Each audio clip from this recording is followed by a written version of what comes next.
Okay, specifically going back to Friday, Attorney Kettles, is there any specific issue that you want to, understanding the argument generally speaking, is there anything, if we parse this going forward as opposed to going backward, is there any specific issue going backward? Going backward, Judge, I think that the court erred in not allowing Mr. Duren to testify about the specific texts that he received from Ms. Naffziger for their impact on him. What the texts themselves said. The court allowed him to testify that he received texts and that they had an impact on him, but the language of the texts themselves should have been admitted. Okay, Attorney Duren. Your Honor, the language of the text is hearsay. Defense counsel was given every opportunity to discuss the defendant's impression of those texts and what it meant. The testimony is what it is from last week. So this is the same issue we're having on Friday. If they're offered not for their truth, but for the impact on Mr. Duren, they're non-hearsay. That's what the rules of evidence say. That's what the case law says. With respect to texts, one of the things that I discussed during the bench conferences was there a specific text message that, out of many, that defendant wanted to introduce? And I know there was a large portion or a large volume of text messages. I note there wasn't any specific motion in limine relative to the voluminous text messages that are likely to exist. I haven't seen them. They weren't provided to me, not that they had to be provided to me, but again, I would note that there wasn't a specific motion in limine relative to text messages so that they can be appropriately sanitized and addressed, which is typically what happens when there's a slew of text messages in any case. In modern communication habits, modern technology, modern society, communication, there's a lot of text messages that go on. And my experience is typically if those are going to be highly probative on any issue, they will specifically be brought to the court's attention for purposes of editing and sanitizing what is usually quite a lot of hearsay and quite a lot of issues that come up, whether it's in texts or emails, quite frankly. And I note there wasn't a specific motion in limine relative to text messages. And again, I think that the state of the evidence on Friday was that I was allowing defendant to testify about the effect of the text messages on him. So again, is there a specific issue within the scope of that, within the scope of my prior rulings? Is there something specific that defense counsel, one specific text or comment that the defendant is asking me to reconsider at this point in time? Yes, Judge. As I mentioned on Friday, a specific text that we were seeking to admit, and I'm not seeking to have this entire packet admitted to the jury. Mr. Duren can testify what the texts he received are, and that would be sufficient.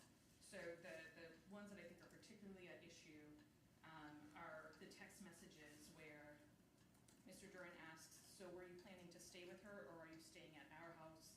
And Ms. Naffziger responds, I spent most of my childhood running out the back door barefoot and hiding in the woods. I am not going to trap myself in an unfamiliar place where I'm uncomfortable for several consecutive days. No one benefits from someone being debilitatingly anxious.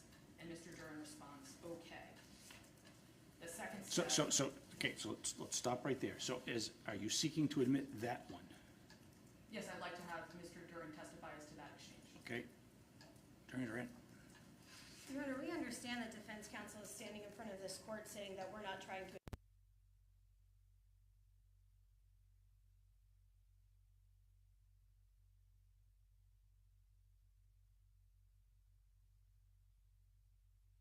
is what the basis of her anxiety is, why she would feel trapped. We're not able to get into the relationship with Mr. Duren in terms of Ms. Naffziger's feelings, but that sure brings some of them up. Your Honor, the exact content of the text message is exactly what defense counsel is trying to get into. They're trying to put that in. Otherwise, the impression that Mr. Duren has from it is sufficient. She wasn't going to stay there, and he has testified to that over the last 3.5 hours. As to that specific text message, motion to reconsider as to that specific message denied. Next one. Yes, Judge, and again, this is a set that I reviewed specifically with the court on Friday. Yep. Is it just you and Brenda? Is the question from Mr. Duren. The response is, she'll drop me in Balin. She has to get back to work more. from Ms. Naffziger, and then Mr. Duren says, is she picking you back up then? And Judge, I think we have a fundamental issue here, which is that the content itself is admissible as non-hearsay. Not just the response of like, this is how the text made me feel, but that what the text says is admissible under Gabusi, McPherson, under Plantamuro, and under Rule 801C2. And so it's not just the response, because the response is meaningless without understanding what causes the effect on Mr. Duren. Okay, with respect to that one, Attorney Duren. Your Honor, if that's defense counsel's argument, then they're arguing that the response comes in for the truth. They're arguing that the response itself and the content of it is what the jury should consider. The effect on Mr. But Duren. what the effect is on Mr. Duren, he has testified to. And the only effect, it's not like it affects him in any way other than based on that text message, he knows that Brenda isn't going to be at the restaurant. He doesn't know what's going to happen at the end. He knows she's dropping Caitlyn off. The content of the text message is what defense counsel is trying to get in here. They're attempting to be able to put that conversation in front of this jury and put it in as truth and fact, which is fine, but that makes it hearsay, and there are statements inside of these text messages that are not admissible. And as such, Mr. Duren has, and again, he testified for 3 hours on Friday about the background. We haven't even gotten to the crime that this jury is here to consider, and defense counsel now wants to get back into something that he's already testified to, which is that he knew when he went to the restaurant that Caitlyn didn't have a ride, that she was dropped off and left there. It's been testified to. It's very clear this jury already has it. And the state relies on its arguments that were made at the bench and relies on the ruling of the court. And Judge, as I stated on Friday afternoon at the bench, for statements that are not admitted for their truth, the defense would not object to a limiting instruction, saying these are being admitted not for their truth, but for the effect on Mr. Duren. And with respect to the statements that you've just indicated relative to that text message, number one, I fail to see the distinction between how they're not being offered for their truth. In other words, I understand the effect upon Mr. Duren. He's testifying about the effect that it's receiving upon him. He's testifying about the scope of his knowledge as it relates to what he's thinking, as it relates to his objective state of mind. In other words, what he's going to do next. And I think he's also testified relative to his subjective state of mind, the effect that it has upon him. And I fail to see the evidentiary value when it seems to me that they are being offered for their truth as it relates to the effect upon what's going to happen during the day compared to the effect that it has upon him as a listener. So it seems to me that they are being offered for their truth. I understand that you're arguing that they're not being offered for their truth, but the truth of the statement is the effect that it has upon the listener under the circumstances. Judge, let me give an example. If I'm in a car accident, if my car is hit by a red car, and I call the police and I say, I just got in a car accident, I just got hit by a blue car, and the police then go and stop a blue car that they feel was involved in the offense. Mm-hmm. My statement, I just got hit by a blue car, is admissible, the statement itself, for its effect on the listener, even though it's not true.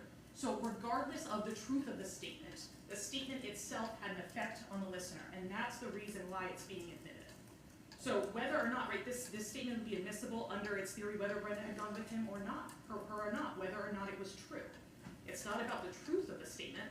The fact that it happens to be correct is irrelevant under this theory of admissibility.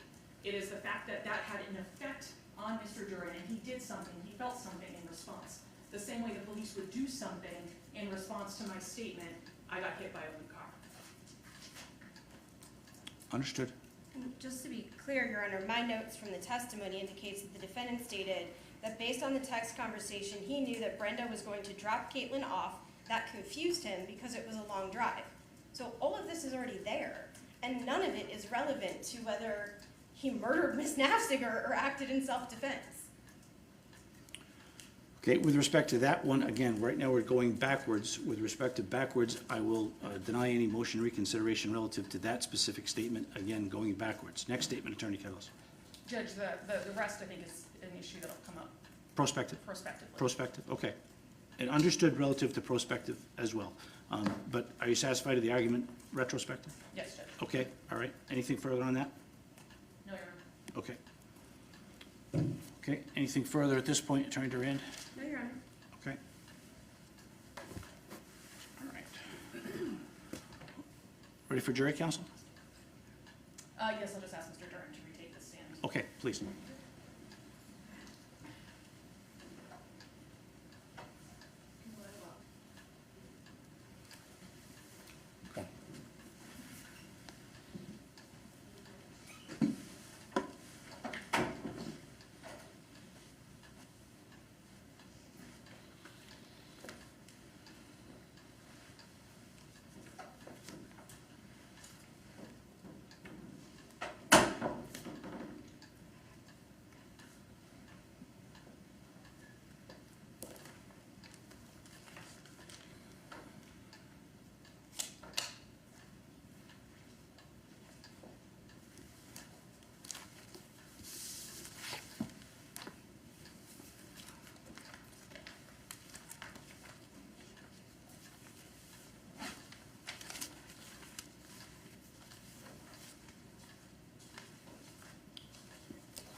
All rise for the honorable jury.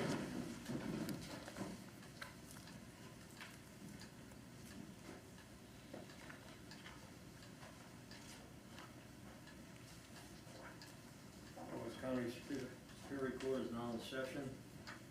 The Honorable Jonathan F. Gazelle presiding.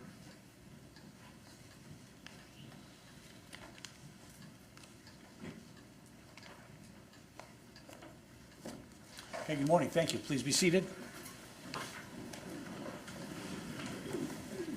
Okay, good morning, members of the jury. Thank you for your service. Thank you for your punctuality. As I've asked you in the past, I'll ask you again, because there is a media presence with respect to this particular proceeding. I have instructed you to not avoid any exposure relative to any media coverage, but I would ask you now if you have received any media coverage, as you've received any information or have reviewed anything relative to any media coverage, even if it was inadvertent, I would ask that you please raise your hand and indicate so that we can address it. Okay, let the record reflect that none of the jurors have raised their hands. Thank you very much for adhering to my instructions, following my instructions. And with that, we'll proceed. Attorney Kettles? And Mr. Duren, you're still under oath, sir. Yes. Dustin, where we left off yesterday, you had just returned from the library and eaten lunch. Can you tell me what happened after lunch? So this was at the house. Caitlyn, Elowen, and Valen were all playing in the girls' room. And at that point, I'm just kind of working on things, like kind of getting stuff set up for the weekend and the following week. And then every so often, I would go to the room just to ask, hey, what's going on? Is Brenda picking you up here? Are we meeting her somewhere? Just what's the plan? What is going on? What did Caitlyn say in response? She was not responding. She was completely ignoring me, just kept playing with the girls. So about like every 15, maybe it was a half an hour, maybe every 15 minutes, a half an hour, I would come back and ask again, hey, what's going on? What is the plan? And she just kept ignoring me. What did you think when she kept ignoring you? So I don't know what's going on. So with backing up to what was happening prior to, again, she was saying that she didn't want to stay at the house, which is fine. But then all of a sudden Brenda isn't coming with us to the restaurant. She's not staying there. She wanted to come back to the house all of a sudden. I'm confused about what is going on. There's a lot going through my head. And one of the things that's in the back of my head, which is why I'm bringing up these stories in the first place, is that the last time she was ignoring me and not telling me what was going on was when she stole Valen out of Nevada. At some point, did you tell Caitlyn that she couldn't stay in your apartment anymore? Yes. So this is when I'm continually asking her about what's going on. I'm saying, hey, I said that you could stay the night, but you can't stay longer. So what is the plan? You can't stay here. What is the plan? Like, if I need to drive you all the way back to Hampton, fine, but I need to know what is going on. What was the next thing that she did besides just ignoring you and playing with the girls? So eventually, at this point, it was getting dark. And eventually, as I'm saying this, she finally gets up. She still hasn't said anything, but she finally gets up and goes to the couch in the living room. And she's on her phone. I don't know what she's doing. It looks like she's texting. So I'm thinking, okay, progress is being made. Like, okay, I'm assuming she's texting Brenda. Okay, she's figuring something out. Good, we're making progress here. Did you ask her again what the plan was? So after, again, I don't know how long this would have been, maybe 10 or 15 minutes. But again, she wasn't saying anything. So I'm asking again, are you talking with Brenda? Like, what's going on? What's the plan? And she's still not saying anything. So at this point, like, I'm obviously pretty frustrated. At this point, I'm just saying, okay, you know what? You're not responding. We're clearly not getting anywhere here. So then I'm making the decision that then I'll drive you all the way back to Hampton. I'll drive you the 3 hours or whatever it is, all the way back there. But we need to leave now. You can't be here any longer. We need to leave now. And what was going through your head at this point that you're telling her we need to leave now? So again, I don't know what's going on. And again, in the back of my head, I'm thinking, oh, the last time that she wasn't communicating with me was in Nevada with Valen. And I don't know who she's texting. She's sitting on her phone. I don't know who she's texting. If, like, did people come to New Hampshire with her? I don't know. Was she texting other people to, like, come to the house and that's why she didn't want to leave? Like, I didn't know what was going on. I wanted her out of the house. I did not know the situation. I did not know what was going on, but something was happening. Something was seriously wrong. I wanted to get out of the house. And what did you do next? So at this point, this is when I get Valen and I start putting her in the car seat. And so I'm putting her in the car seat in front of the kitchen, sort of at the doorway in front of the kitchen, also in front of the doorway to the bathroom, and it's in the hallway that leads outside to the garage. So I'm putting her in the car seat. At this point, Elowen she's still kind of playing in the room and going back and forth and seeing what we're doing. So at this point, she's out like, okay, we're going somewhere. So she comes out and she's standing behind me in the kitchen. And this is when Caitlyn gets up from the couch, grabs Elowen, and then takes her back to the couch.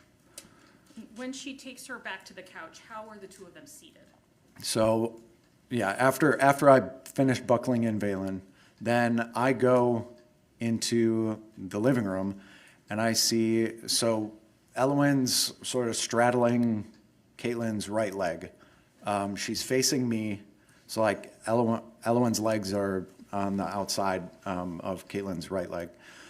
And then she's facing out towards me. And at this point, just Caitlyn has one arm around Elowen, like around her chest. And what did you do when you saw Caitlyn holding Elowen from behind? So I just started saying, hey, what are you doing? We need to go. And at this point, this is really to where the first time she said anything in which she just said, no, I'm not leaving. What did you do when she said, no, I'm not leaving? So again, I start saying, no, we need to leave. We need to go. And at this point, I go up and I try to grab Elwyn. And what ends up happening is she pulls back on Elwyn and sort of yanks her out of my reach, like away from me. So she yanks her back, and I immediately step back, going, whoa, whoa, whoa, what is going on? What are you doing? Let Elwyn go.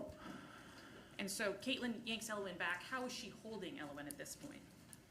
So at this point, just again this was with, I guess probably one arm at this point, but holding her across the chest and then like yanking her backwards.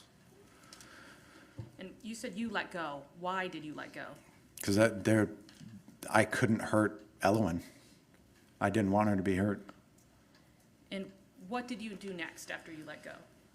So I'm really trying to ask, like, what is going on now? Like something is seriously wrong. What is going on? And this is where she first starts really talking, and where now she's making these demands for just a substantial amount of money that there's no way that I could pay her. And I'm telling her this, like, I can't get you this kind of money. Like, I don't have this kind of money. I'm paying you what I can. I'm sending you what I can. I can't pay this. And then at this point, this is where she's saying, or now threatening, that then, oh, if I can't pay her, then she's going to say that I kidnapped Elwyn from Minnesota without her permission, and that she was going to call the cops and have me arrested, and that then I would never see the kids again.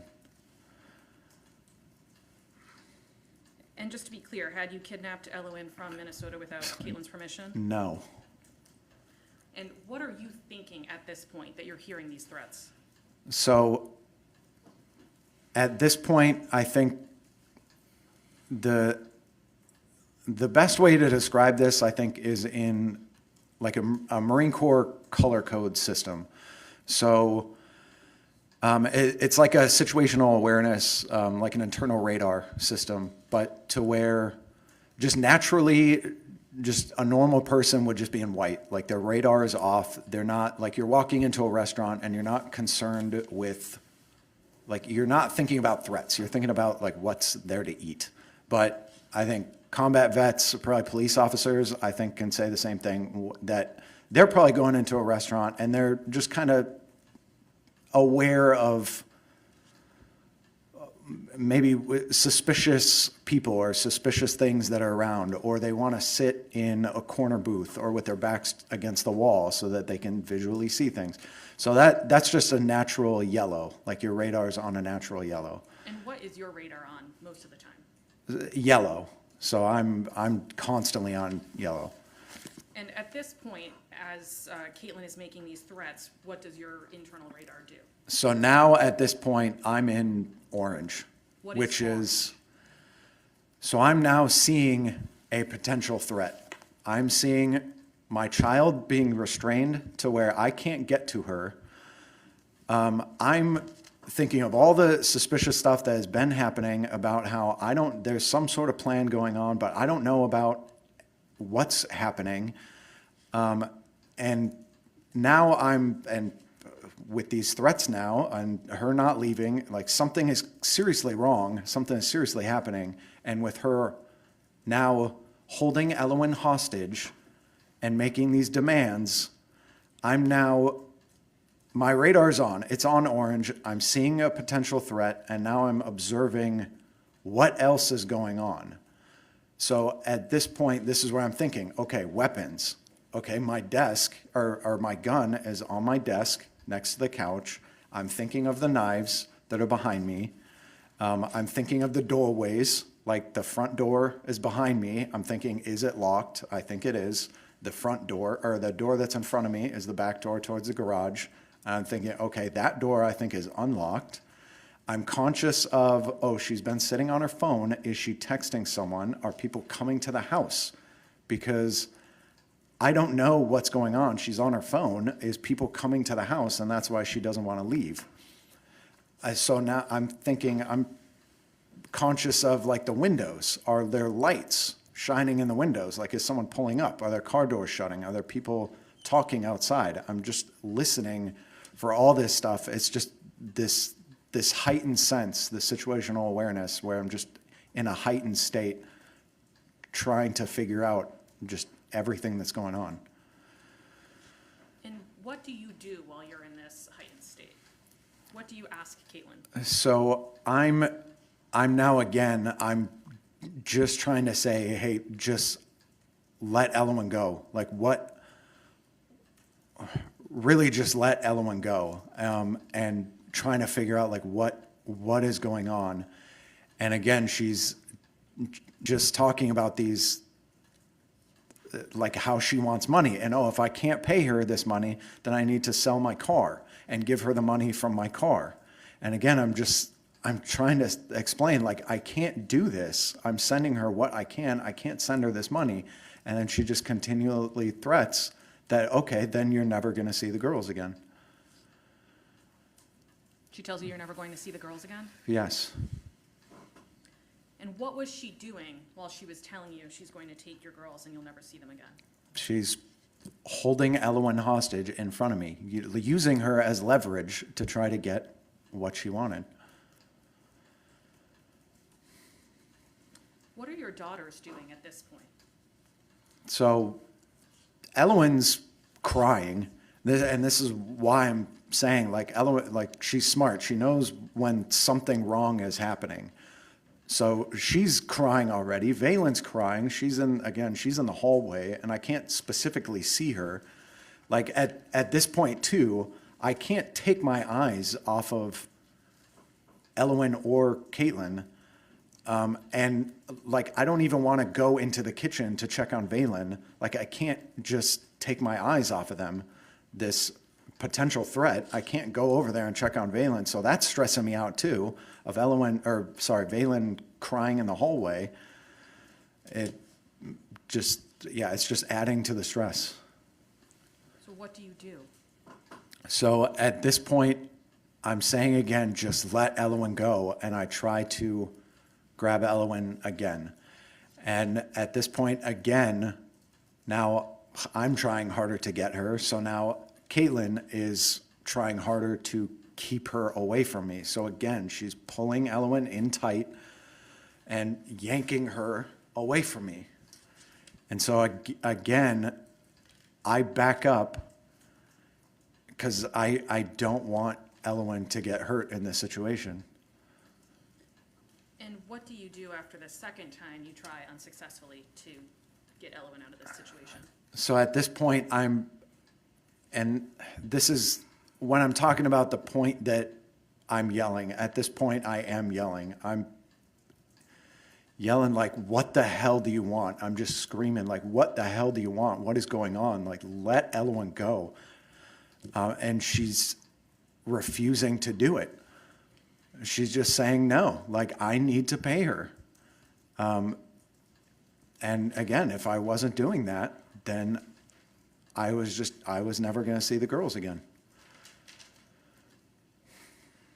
And what was Caitlyn doing? You've said what she was saying, but how is she holding Elowen at this point? So she's still got her at this point, still one arm, like maybe the other arm is like on her hand or something. Like, this isn't full bear hug.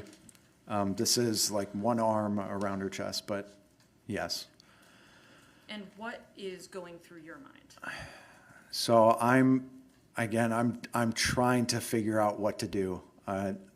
Just with everything that's going on, I'm trying to figure out, like, how can I get Elowen out of this situation? And I'm just pleading, like, please just let Elowen go. Just please let her go. And at this point, she's not responding. And to her phone, I'm noticing to her phone, because her phone was sitting down on the couch at this point, but it was on the couch and it was flashing, like white flashes, like she's getting texts or something like that. So again, I'm like, I don't know what's going on. All I'm thinking of is I need to get Elowen out of this situation, just getting out of here. And you had said earlier that what was going through your mind was that Caitlyn had kidnapped Valen before. Yes. Overall, What's different this time? I mean, the big difference is because she's literally holding Elowen hostage in front of me. She's using her as leverage to try and get what she wants. And what are you saying at this point? Again, I'm just pleading for her to just let Elowen go. And yeah, she's just not, at this point, she's just not responding to me anymore. What do you do next? So this is when I try to make this final attempt to get Elowen. So my thought is, okay, I'll try to grab like Caitlyn's wrist that's across Elowen. I'll try to grab her wrist. I'll try to get behind Elowen's back to pull her away, to like simultaneously pull her arm and pull her away. So when I attempt this, when I try to do this, then that's when Caitlyn goes full bear hug. She's then squeezing Elowen harder. She's yanking her away, like twisting her body and yanking her away from me. And two, she's putting her right foot up on the table. So her knee is up, and so Elowen, being straddled on her leg, she puts her knee up, braces it on the table, and is also using her leg to pull Elowen back away from me. And just the big thing that happened here is Elowen screaming, Elowen yelling. And that was the point to where, again, I let go after Elowen's scream.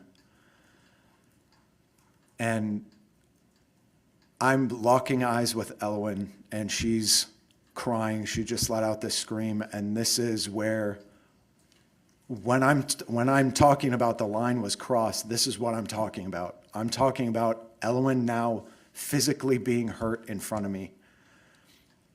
And that was the line. And what's going through your mind at this point when you've locked eyes with Elowen and you can see that she's been hurt? So then this is probably the best way to describe this, again, is through this system, this color system, to where now I'm going from orange to red, to where I see an immediate danger. I'm seeing an immediate threat to Elowen, and I have to take action immediately to save Elowen. And that's really what's going through my head, the single thing of, I have to get Elowen out of this situation immediately. What do you do?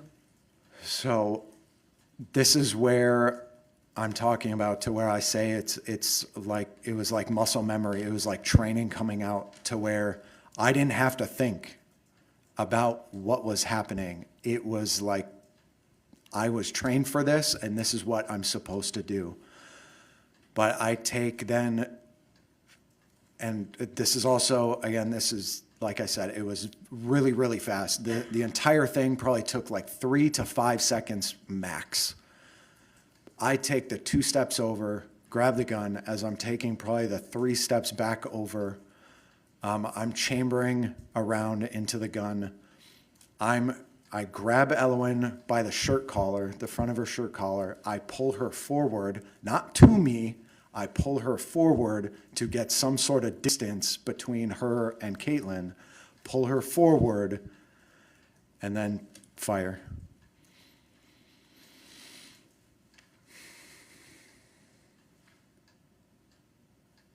Is Elowen still in Caitlyn's arms when you shoot? Yes. What happens after you fire?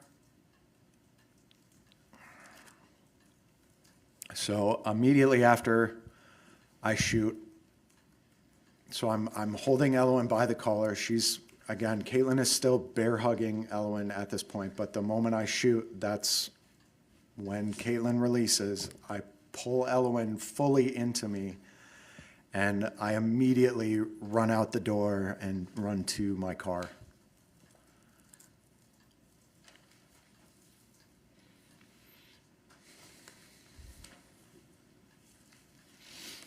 After you run to your car, what do you do? So once I'm in the car, this is when, again, the very first thing I'm thinking of is I need to make sure that Elwyn is okay. So we sit down in the car and I'm just checking her over, like physically, to make sure that there is nothing wrong with her, that there's no physical injuries wrong with her. I'm like checking through her hair to make sure that there's just nothing wrong.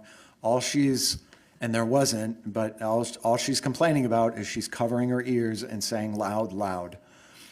But she's still responding to me. I know she can still hear me, but she's just complaining that it was loud. And as I'm checking her over, I'm not seeing anything physically wrong with her. There's also nothing on her.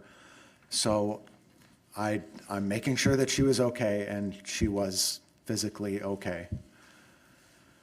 Once you make sure that Elwyn is physically okay, what happens next?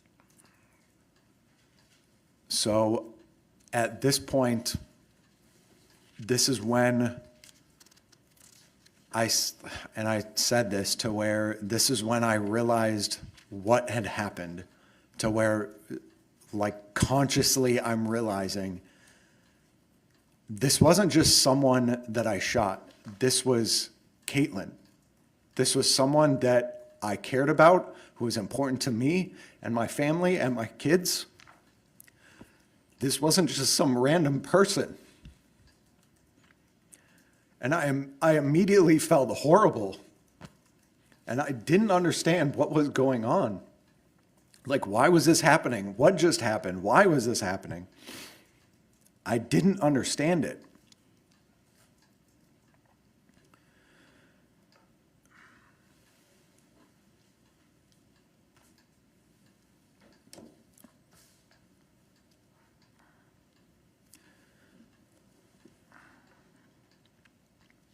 So at this point, I'm just trying to figure out what am I supposed to do? I didn't know what I was supposed to do at this point. I'm not thinking I'm not thinking, oh, I'm justified actually because of XYZ. I'm thinking, no, I just shot someone that is not just a random person. This was Caitlyn. I didn't know. I'm trying to figure out what to do. And this is again to when just sort of basic instinct is coming out, to where I'm thinking, well, I need to make sure that my kids are okay. So I'm thinking, okay, Elwyn is physically okay, but I need to make sure that she's mentally okay too. I need to, because again, I don't know who she was texting, if people were coming to the house. I didn't know what was going on. I wanted to get out of the area, out of the immediate area first. And I wanted to spend time with the girls to make sure that they were mentally okay. So at this point, this is where I am. I'm literally running into the house, just grabbing necessities. I'm like, okay, I'm just grabbing clothes. I'm grabbing blanket. I'm grabbing a pillow. I'm like grabbing like food, water. I'm just grabbing necessities to just bring back to the car. This all probably took maybe 5 minutes total as I'm just running in the house and just grabbing things. I know, I grabbed my computer and my hard drive. I guess it was because, okay, my computer is my life outside of my kids. Like, this is where I do all my work. Like, my hard drive, literally the only thing that's on my hard drive is all backups of my work. So I guess I'm just thinking like, oh, well, this is a necessity. I just have to grab it. So I just grab it. And as I put all this stuff in the car than immediately take off after that probably took like 5 minutes. Did you turn out the lights and deadbolt the door? I mean, I guess. I don't consciously remember doing it, but I guess it makes sense because that's just what I would normally do. Like, hey, I'm leaving the house, I'm turning off the lights, I'm locking the door. I mean, deadbolting the door, I don't even think I had the key to the actual doorknob. I think the only key I had was for the deadbolt, so I guess it was just something natural that I would do as I'm leaving the house, is just turn off the lights and lock the door. And so, have you also put Valen in the car at this point? Yes, Valen's in the car as well, yes. If it's not obvious, she was the very first thing I went and got from the house, yes. And what did you do next once you had packed up the car? So at this point, I immediately got out of the immediate area. And Elowen and Valen, they both fell asleep pretty much immediately once I started driving. So I just kept going. I just kept driving. Eventually, I got to Concord and to where they're both awake at this point. And I wanted to, again, make sure that they were mentally okay. So I park, I think this was at like a CVS or a Walgreens or something. I park in a parking lot. And I sit down with them, I'm talking with them, I'm just making sure they're okay. I'm not talking about what just happened, I'm just asking if things are okay. And talking to Elowen specifically, I knew Valen was her same old happy self, so I wasn't worried about Valen, and she wasn't even in the room when this was going on. But Elowen, I'm talking to Elowen, and she seemed good. She kept saying, like, I'm okay, Dad, I'm okay. And so at this point, now I'm thinking too, okay, well, I haven't received any texts from anyone. I don't know. Again, I don't know if people were coming to the house. I haven't heard anything. I don't know what's going on. I don't even know if anyone knew what had happened. So I'm thinking, I have to tell somebody.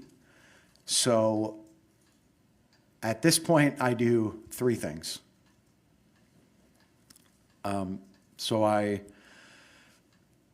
First I make a video just showing that we're all okay, that Elowen and Valen specifically, that they're happy and that they're okay. So I just record a video. I'm telling Elowen that I love her, and she's saying, I love you too, Dad, and I'm hugging her. And then Valen, I'm saying I love Valen, and Elowen says, oh, I love you too, Valen, and we're just hugging and just making a recording showing that we're okay and we're happy, and that we're okay. And then I send that to my parents.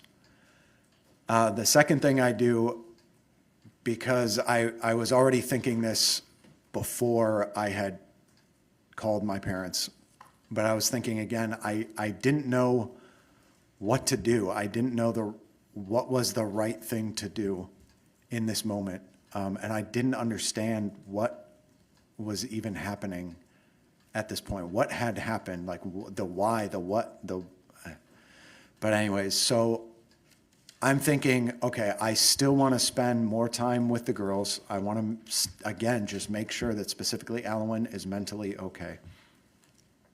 So I'm going on Google Maps, and I'm sort of planning a route west because I knew I was going to shut my phone off. So I'm planning a route southwest through New York, and I'm writing it down on a Post-it note, which the Post-it note that was still in the car, so you could literally see the route that I took. But I write it down on the Post-it note, and then 3, I call my parents. Who do you speak to specifically? So specifically, I call my mom, And I don't tell her anything specifically what happened. I just tell her that I shot Caitlyn, that the girls were okay, that I was gonna go dark for a little bit, as in turn my phone off, specifically because I didn't want anyone to find us at that point. I wasn't trusting anyone else to make sure that my girls were okay in that moment. Like, I was the only one that could make sure that my girls were okay. So I didn't want to be found at that moment. So anyways, I'm telling my mom this, and I'm telling her, hey, you also need to call the cops to make sure that they know what happened. And that was the extent of the conversation. I didn't tell her anything more than that. Which of your parents did you think would call the cops? I mean, I guess I would assumed it would be my dad, and especially as a retired deputy. I mean, I assumed he would be the one to do it. What did you do after you talked to your mom? So at this point, this is where I did turn off my phone. And again, I just started driving southwest. So I drove kind of throughout the night, and made it somewhere into New York.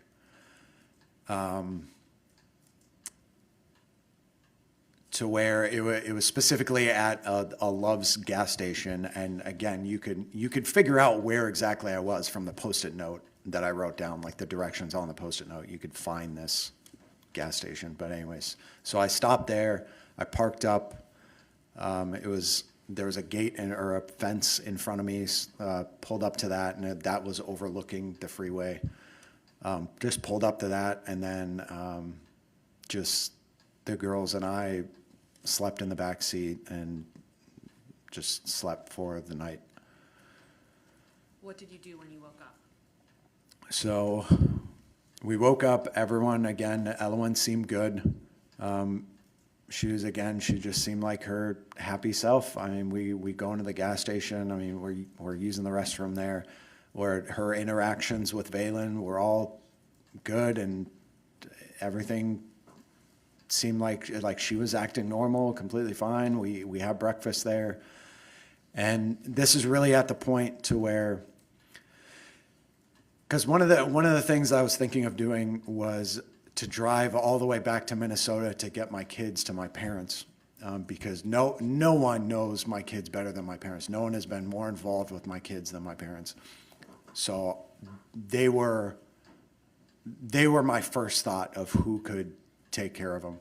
So I was thinking of, okay, well, maybe I'll drive all the way back to Minnesota. But again, that seemed like a bad idea because just with the two girls, I mean, specifically with Valen too, being so young, it just didn't seem like a good idea. But to get back to it, Ellen specifically, again, she just seemed fine. She kept saying that, yeah, she's okay. And her interaction specifically with Valen, her interaction specifically with me, she seemed like her same old self. And this is really at the point to where I was thinking, okay, I'm not going to drive all the way back to Minnesota. I should probably turn myself in at some police station.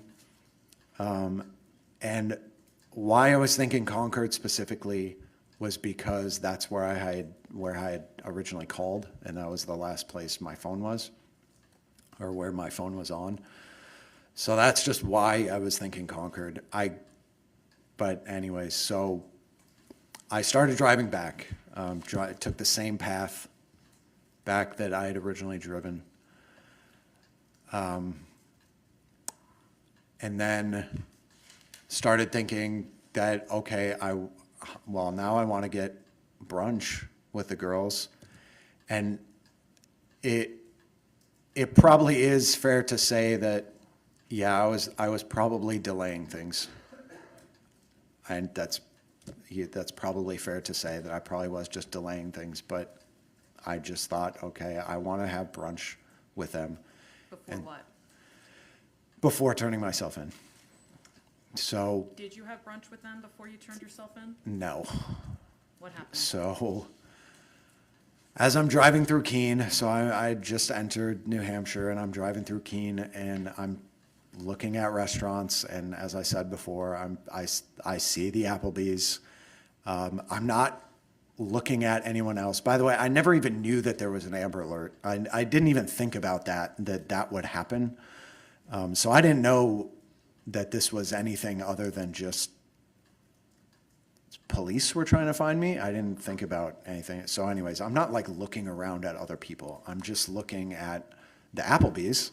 And I've never been to Keene before. I've not been to this Applebee's. So I'm just trying to figure out like how do I get into the Applebee's? So I'm like taking a left, and then I'm like, okay, well now there's a median and I can't turn left into the Applebee's. So I'm like going around this roundabout and going back right, and I'm like taking a right, and I guess I turned into the convenient MD, I guess, but then obviously that's not the Applebee's, so I'm pulling in farther through it, and I pull up in front of, literally right in front of the door to the Applebee's. And then what happens? So I'm just looking at the hours sign. I'm trying to see the hours, and it was closed, but I'm just trying to look out my window, just trying to see the hours, and that's when I noticed the police officer behind me, and I honestly, I can't remember if he had lights on. I don't remember that. He didn't have a siren on. What did you do when you noticed the police officer? So at this point, I'm like, okay, well, now even if he's just pulling me over just for some random thing, they're probably going to look up my plate and then see something like that this call was made or whatever. So at this point, I pull forward into a parking spot, and then I'm leaning back. Ellen and Valen were still asleep at this time. I'm leaning back, and again, I'm thinking like, man, I really just want to hug them. And so I'm leaning back. I'm unbuckling Valen, reaching back, unbuckling her seat, and I'm trying to wake them both up. Like, Ellen, Valen, hey, wake up, wake up. And they're both starting to wake up. But at this point, this is when I start hearing people outside, like the officers outside, yelling at me to whatever, get my hands on the steering wheel or put them on the window. So at this point, I didn't want to do anything further. Like, I'm gonna follow their commands. I didn't want anything to happen to Ellen and Valen. I wanted to make sure that everything was good, so I was fully cooperating. And what did you tell them? So immediately I'm just yelling like, hey, there's kids in the car, just making sure that they know there's kids in the car. Like, be mindful of your weapons. There is kids in the car. And what else do you tell them? So as I'm backing up, and as I'm backing up and they're putting me in handcuffs, then I'm yelling too about how there's a gun in the door. So Why are you telling them there's a gun in the door? because it's loaded, and specifically it's in condition 1, so there's a round in the chamber, and the only reason is just because I didn't actually clear it afterwards. I didn't like take the magazine out and like unchamber the round. I just left it, just put on safe, left it, or set it in the door, the driver door. Why did you tell them that the gun was there? But just to make sure that they knew that there was a gun in the door. Like, I don't want them, like, whatever, bumping it or like grabbing it accidentally or just something, whatever. Just trying to be safe and just letting them know where a weapon is in the car. And then were you taken into custody? So yes, and then that's when, yes, specifically I'm put in that one police cruiser. The detective did come up to me prior to, in the doorway, and he didn't really say much. He was just asking if I was okay, and then two, if just if I wanted anything, if I Okay. needed food or something. So let's talk about what happened when you were interviewed by the police, or when you spoke to the police. Yes. Why did you decide to give up your right to remain silent and talk to the police? And just, I felt like that was the right thing to do. I mean, I didn't have anything to hide. I'm still trying to figure it out. I'm like, maybe I can talk this through, and like they'll help me try to figure this out of what just happened. But I'm just trying to do the honorable thing, just trying to do the right thing. How long after the incident did you speak to police? So this was, I don't know how, like 15 hours? Like 15 hours later?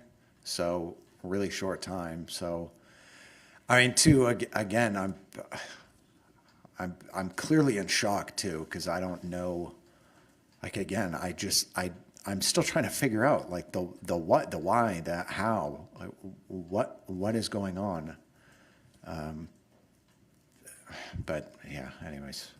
And tell us what's going through your head, what's kind of your emotional state while you're being interviewed? So I'm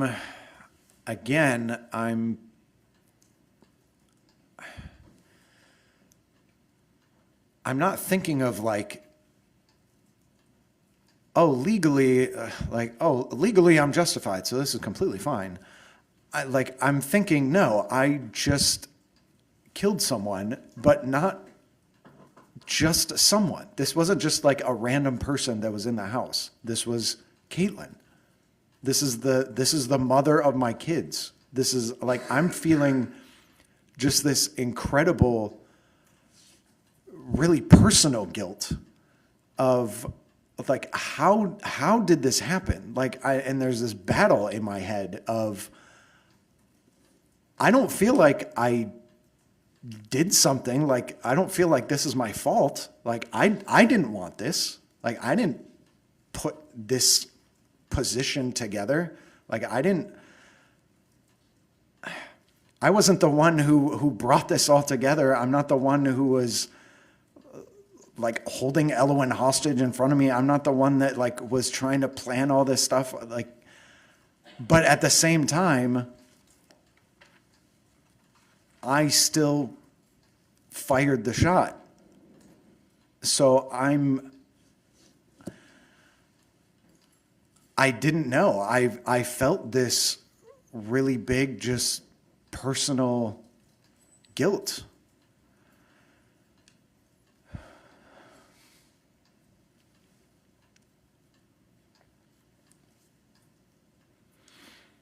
In your police interview, you told police it was definitely very fast and deliberate. And then a moment later, you said it was very, very fast, very deliberate. What did you mean when you said it was fast and deliberate?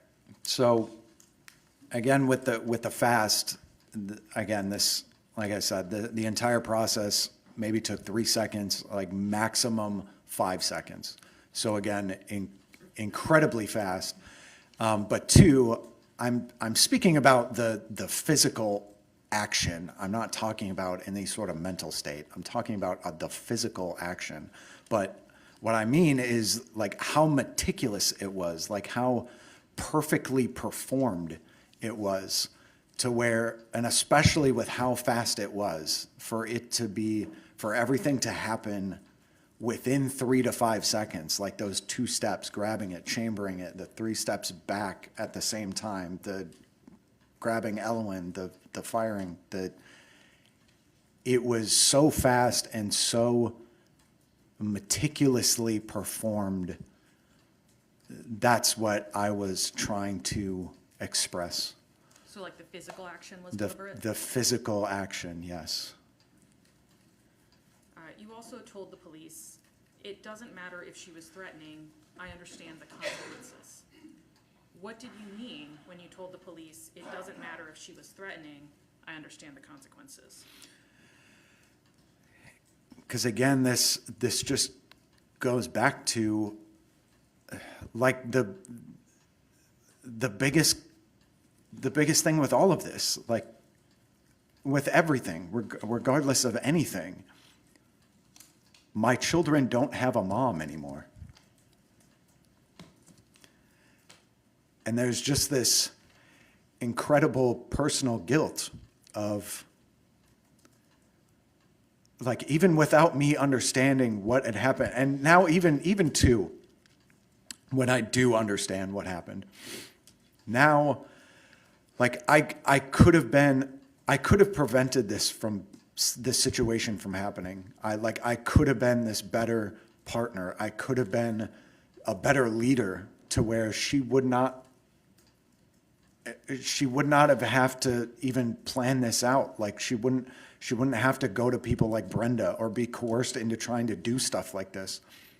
Like, I should have been this better person to where this situation shouldn't have even happened.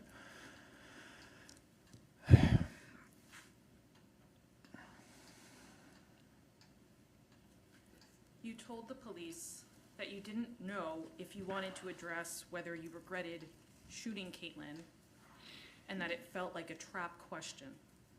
Why did it feel like a trap question? So either response felt like the wrong response. So if I said yes, that I regretted shooting her, then that would mean that, oh, so previously I did want to, but now I don't. Well, that's incorrect. So that felt like a wrong response. But then if I say no, then that means, then I just don't care that she's dead, which is also a wrong response. So it felt like whatever I said was just not the right answer.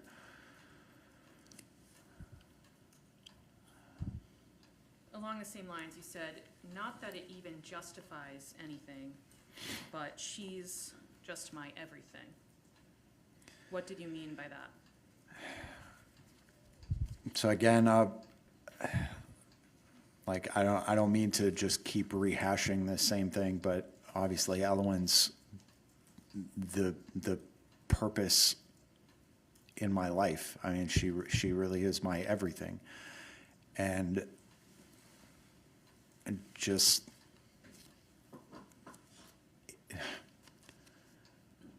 like trying to understand what had happened,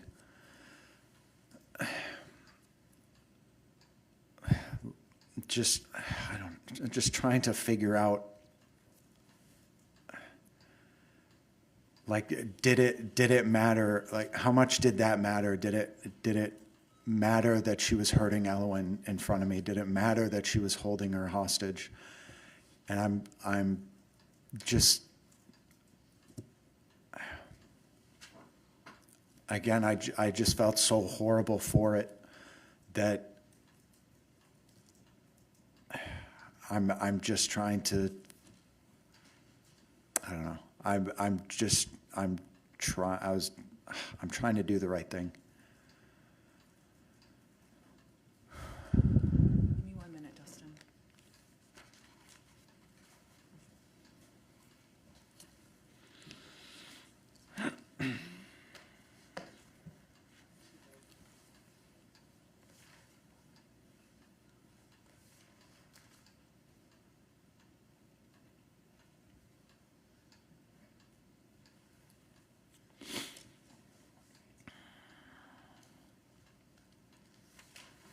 Dustin, at this point, I don't have any more questions for you. Okay. Or is this an appropriate time to take our morning break? I was waiting to see what you would prefer. Okay, all right, members of the jury, we'll take a morning break now. It's before 10:15, so we'll get started at 10:25. We'll resume at 10:25. Again, please do not discuss the case amongst yourselves, and if anyone does, please report that to a bailiff. Thank you. All right.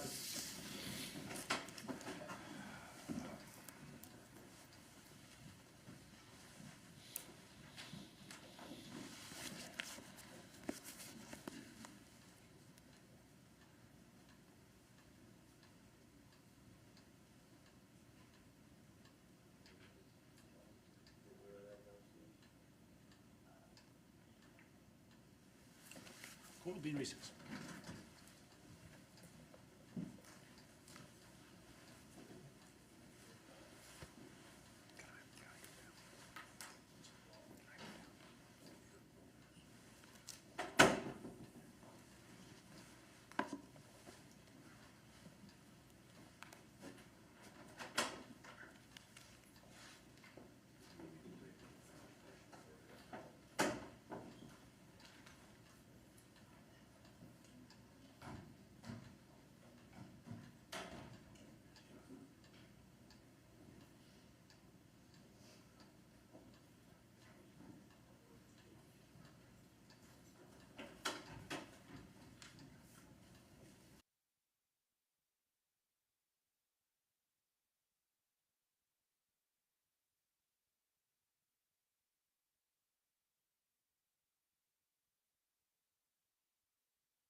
Report of non-session, the Honorable Jonathan Duren.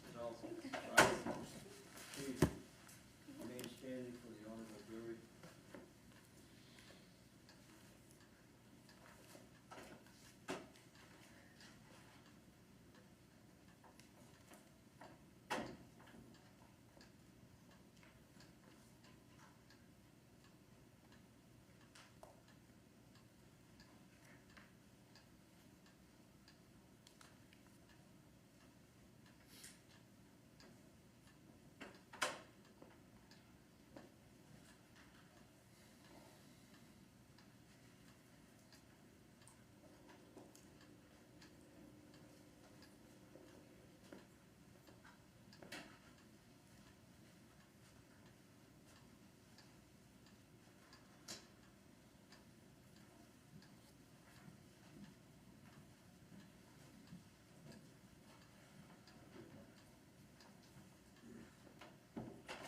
Thank you. Please be seated. Mr. Duren, again, you're still under oath. Thank you.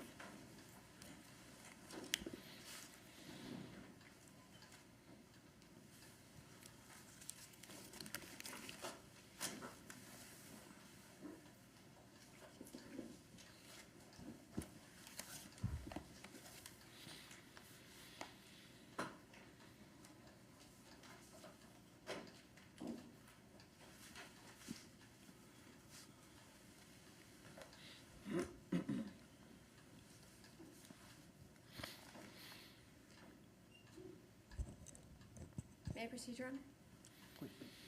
Mr. Duren, you testified on Friday that it was January 19th of 2024 when Caitlyn first sent you her flight information as to how she was going to come to New Hampshire with Valen. Is that correct? Yes, And you hadn't quite left from Minnesota at that point. You were in fact still there until the 20th, the next day. yes, So it was on January 19th that you knew that Caitlyn's ticket from Minnesota to Boston was for two people, correct? well, it was a single ticket, but yes, with both because Valen was only one at the time. And you knew that it was a round-trip ticket for 2 passengers, correct? Yes.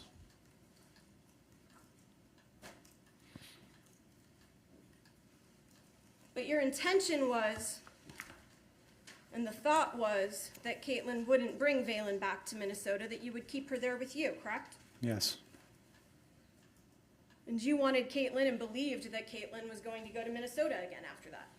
For a few more months, yes. She then was gonna move to New Hampshire and live about 2.5 hours away from you? And if that was what she wanted, yes. Were you gonna let her, you weren't gonna let her move into your house in Berlin, correct? As I said earlier, I would have if she wanted to have the conversation. I would have talked about it. But you've testified and you have heard your statement where you told the police that your plan, as you discussed with your mom, when you would have victory was for when you had the girls and Caitlyn was gone, correct? Because that was what was always the plan. Now, you made it clear to police that you're a very calm person, correct? Yes, You do your best under stress, I think so, yes. and that's what you told them, correct? Yes, Now, you've talked to us today about this Marine threat level that you function with in your daily basis, correct? yes, But as being a Marine, you were taught how to deal with stress, correct? yes. That's part of what that MCMAP training is, the Marine Combat Martial Arts Program. Well, that's not about stress, but about drilling and training. Well, it's a 3-part process, right? It teaches you about intellectual stuff, mental training, as well as physical and disciplinary training, correct? Sure, yes, And so it teaches you as a Marine, because that's a high-stress job, right? yes, And you need to be able to assess threats, but still make decisions, correct? yes, All right. Now, you told the police that you only yelled at Caitlyn 1 time on January 29th, the day you killed her, correct? yes. But today you've testified that you were yelling at her, you were screaming at her, what's going on, give Elowen back, correct? No, No, you I weren't s- screaming at all? I said this was the one time that I did yell. So you The yelled one once? time, yes, the one time where I was yelling, yes. And you yelled just once, 1 yell. Okay, maybe it was 2 sentences. Could it have been more than 2 sentences? No, You were pretty frustrated, weren't you? I was having justifiable emotions with my child being held hostage in front of me. And those But emotions yes. were frustration, correct? You could say that, yes. Anger, correct? No, I don't think so. You weren't angry, you just said she was being held hostage. That didn't She make was. you angry? I was frustrated, yes, but I wouldn't go so far as to say that I was angry. But it caused you to yell just once, and that's one of what, 3 times in your entire relationship. Yes, Now, there was no time on January 29th of 2024 where Caitlyn hit you, correct? no, She never struck you? no, She never struck Elowen? no, She never struck Valen? no, In the moments before you shot her, you described to police that she was holding Elowen in a bear hug, correct? yes. Today you've described it as a 1-arm hold. Fair to say? No, the bear hug was in the 3rd attempt, the final attempt. Okay, but before that, Caitlyn was only holding Elowen with 1 arm. Sure, yes, Caitlyn was 5 feet tall. yes, She was 114 pounds. about, yeah, Okay, well, you heard the medical examiner say he weighed her naked body, and she was 114 pounds, correct? okay, yes, Now, you are about 5'10", correct? yes, On your license, it says you were 190 pounds, fair to say? yes, You're bigger than she is. yes. You're stronger than she is. But that has nothing to do with when she's holding my child hostage and restraining her. Mr. Duren, you're bigger than she is, correct? Yes, You're stronger than she is, yeah, correct? yes, You've had martial arts training, correct? yes, You know how to fight with your hands. yes, And yet, when Caitlyn was holding Elowen with 1 arm, you couldn't get her away. without hurting Elowen, no. Your testimony today is actually that you shot Caitlyn because she hurt Elowen in a moment when you tried to pull her away, correct? Yes. She had no weapons? Well, actually, I Mr. should Duren, you've clarify. answered the question. You had no weapons? I'm sorry, I had? She had no weapons? She did not have a weapon, no. She did not have a knife? She did not have a knife, no. Where you were standing, you had 2 pocket knives behind you in the room, correct? In the bedroom, In your bedroom? yes, behind me, The front door was behind you. yes, Where you were positioned in the living room, she would have to go through you to get to the back door, correct? yes. That's why I didn't want to leave the immediate area, why I had to keep constant visual on her and Elwyn. But you didn't have constant visual on Valen, correct? Sadly, no. Caitlyn did not have a gun, correct? No. You had the gun. Well, right? the gun was closer to her, but there was a gun in the room, yes. Now, let's talk about that. Caitlyn was at your house. She spent the night. Yes, At some point, however, even though you were nervous, because you've described that the whole time she was there, you wanted her to leave, right? I wouldn't say I was nervous that night or the morning. But you wanted her to leave. Yes, You were suspicious, right? yes, Because you hadn't expected her to come to the house. no, You testified that that made you nervous, correct? yes, yes. So you were nervous. Okay, yes, Now, you have a gun safe in that house, a gun lockbox, right? I do, yes, It's in the back bedroom, right when you walk in from the back door, correct? yes. You didn't put the gun in that lockbox, right? No, the gun is always near me. Except when it's in the lockbox?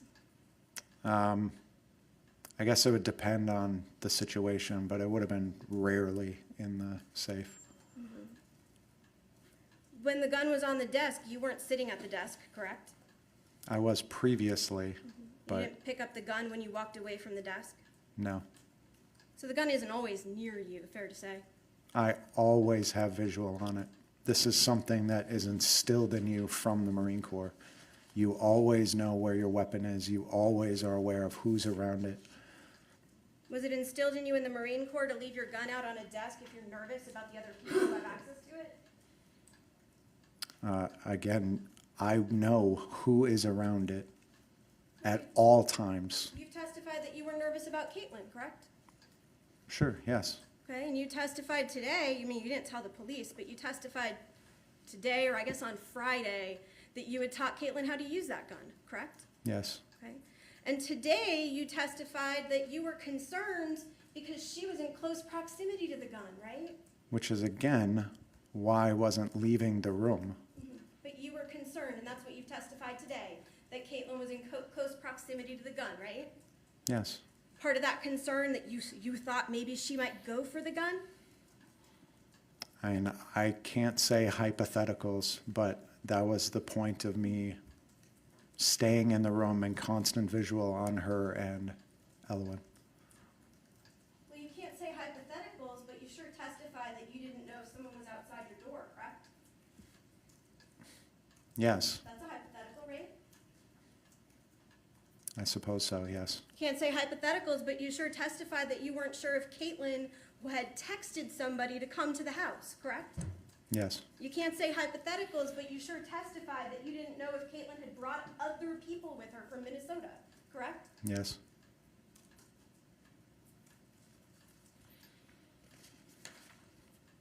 Now, I want to talk to you a little bit more about your calmness under stress. You told a story on Friday, the third story, I believe, about what happened to you in Las Vegas, right? You were directed to talk about the third thing. And Yes, so let's talk about that third thing. In Las Vegas, one night when Caitlyn was at work, correct? yes. I believe she was babysitting someone, yes. Okay, but that's work, right? She was making money doing that? Yes, yes, You were at home and you heard a person try to get into the front door, correct? yes, That person was a stranger? yes. You didn't know them? No, Had no reason to have feelings for that person? no, No love for them? no, You picked up your gun when you heard that person at the door, correct? Yes, after bringing Elowen upstairs and made sure that she was safe upstairs and not to move. Left her in a place in the house where you didn't have eyes on her, correct? They would have had to got through me to get to her. You picked up your gun. Yes. You made sure that it was loaded with a clip in it. And it was loaded previously, but yes. Okay. You racked the slide to make it ready to fire. It was, at that point, actually, it was already loaded. So you already had it ready to fire. Yes. So when you told the police in your statement that you are a person who never keeps the gun with a bullet in the chamber, that wasn't quite true, correct? Never, I guess I shouldn't have said an absolute like never, but a majority of the time it is in condition 3, not condition 1. Okay. So normally without a round in the chamber. So when the person was trying to break in your front door and you picked up your gun, it was already ready to go, right? Yes. Was the safety on? Yes. Did you turn it off? No. So you approached the stranger at your front door with a loaded gun ready to fire, but the safety's still on, correct? Yes, that is how you train. You don't take the safety off until immediately before you fire, and then you immediately put it back on. And holding that gun, you told the stranger to leave. Yes. Holding that gun, you told the stranger that you were armed, correct? Yes.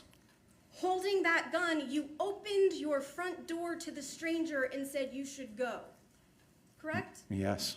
Holding that gun, you showed the stranger your weapon, and you said, look, I'm armed, correct? Yes. You told the stranger you could shoot, correct?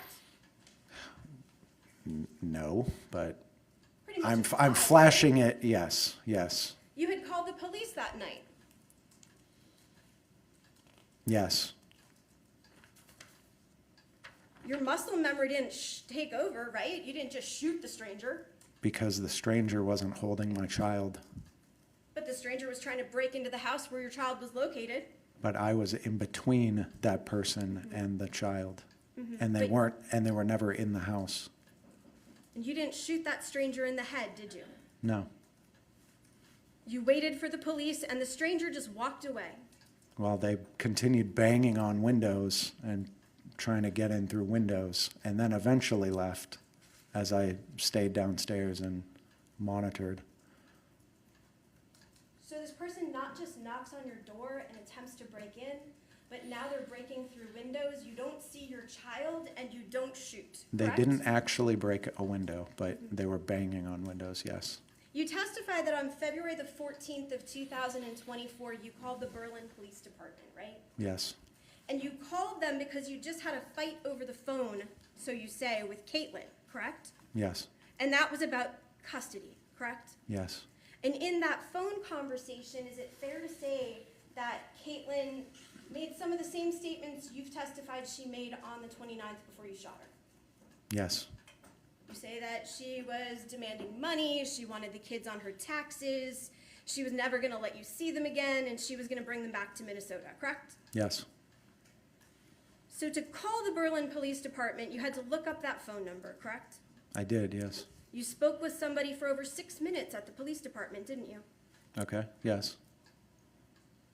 On February 29th, you had your cell phone with you, right? I couldn't say where it was, but You had it while Caitlyn was at your apartment? yes. You had it the whole time that she was there? Yes. You had it the every 15 to 30 minutes that you walked in to ask her to leave and she ignored you? Well, I wasn't seeing a threat at that point. But you were nervous. I was, yes. You testified just now that that made you wonder what the plan was, what she was going to do, whether something was afoot, correct? But I don't think that would be appropriate to call the police over. But then after those, you didn't shoot her then either, correct? No. So after going into the room every 15 to 30 minutes, and let's be clear, this is from lunchtime, correct, until it gets dark. Yes. So let's say from noon till maybe 5 p.m.? Sure. Okay, Yes. just as an average, right? So 12 to 1, 1 to 2, 2 to 3, 3 to 4, 4 to 5, 5 hours, right?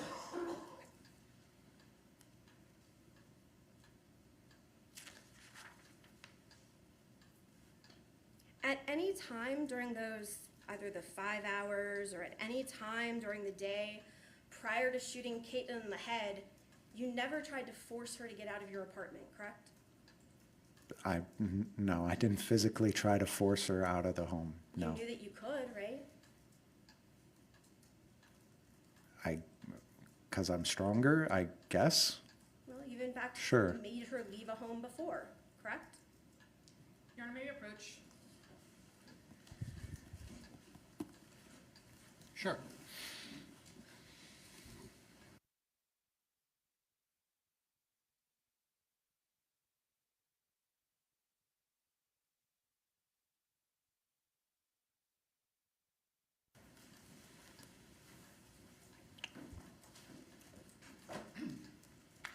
Mr. Duren, you've made Caitlyn leave a house before, correct? Yes or no? No.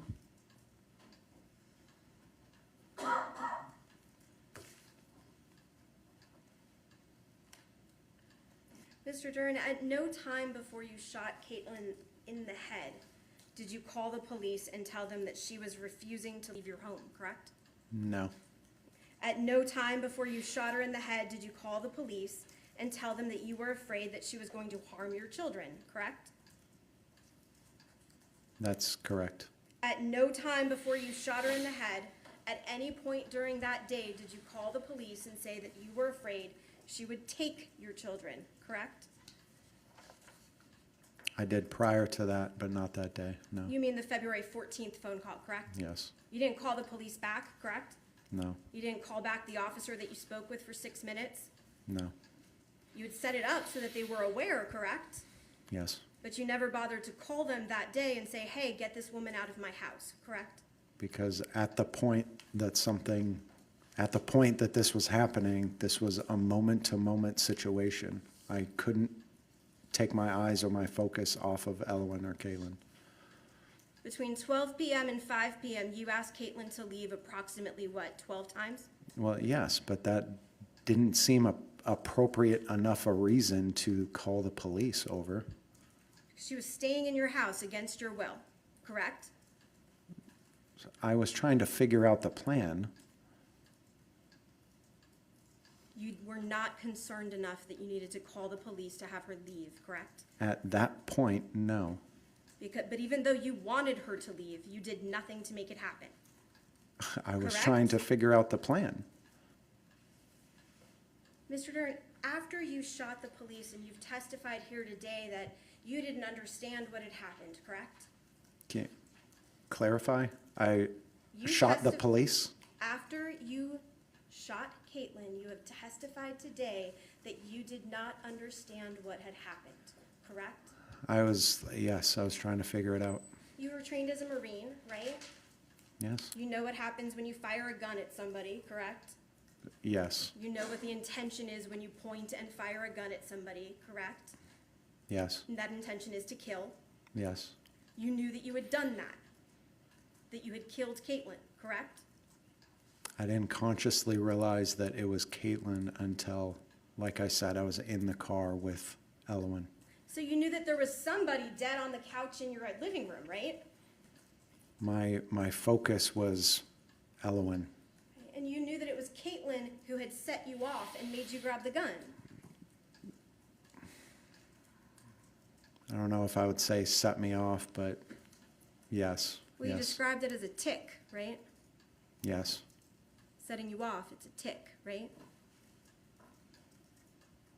Hurting my child in front of me. Yes.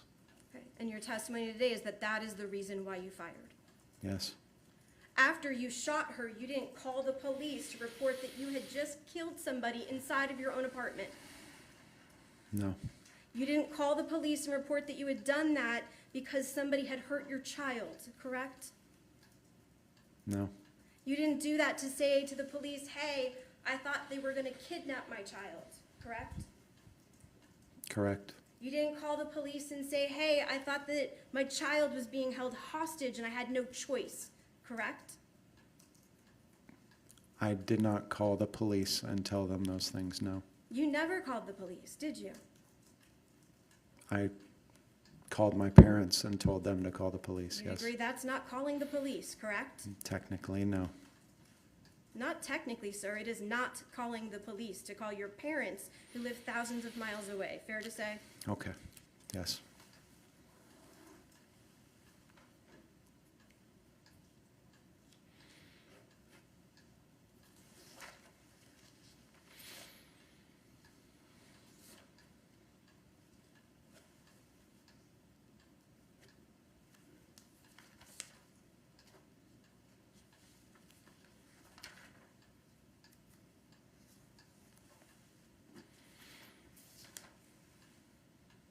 Now, Mr. Duren, you and Caitlyn ostensibly, for lack of a better term, broke up in August of 2023, correct? Oh, I guess a couple weeks before, end of July. But End of yes, July? yes, Okay. yes. And since that time, you've engaged in different arguments about the children, fair to say? Sure, yes. About their custody, who they should live with more often than not, fair to say? Sure, yes. You've had the same arguments since you broke up that you've described to us here in your testimony today, right? Not to that extent, but yes, yes, Okay. But you've had arguments about money since August of 2023. yes, You've testified that those arguments involved Caitlyn asking you for more money, correct? yes, You've had arguments about how much time the other parent should get to spend with each child, correct? no, not how much they should spend. I always wanted to try to keep it 50-50. You wanted to keep it 50-50, but since August, you've seen Valen, I think you said 93 times, and Caitlyn had her 48, correct? Or I think it was 98 and 48 and then 15 split. But that was a lot of what Caitlyn was telling me about was just how difficult it was to try to work and also care for the kids at the same time. So it was just making sense with me having them more. That wasn't me demanding that I needed them more, no. Okay. But you wanted to have full custody of them with her elsewhere, correct? No, absolutely not. You testified that you've spoken with attorneys in both Nevada and Minnesota, correct? Yes, You never filed for custody in Nevada? Correct? no, You never filed for custody in Minnesota, correct? no, You never filed paperwork with any court, correct? no, There is no court order that gave you sole custody of these children, correct? no, I didn't want full custody or sole custody. And there was no court order that took away Caitlyn's rights to custody of the children, correct? No, She, in fact, and you had the same or equal rights to both children, correct? Objection, speculation. Overruled. that's correct, yes.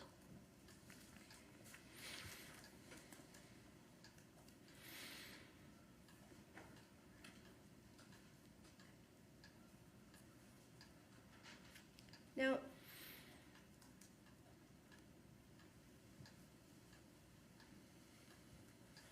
when you walked over to your desk to pick up the gun, you picked up the gun, correct?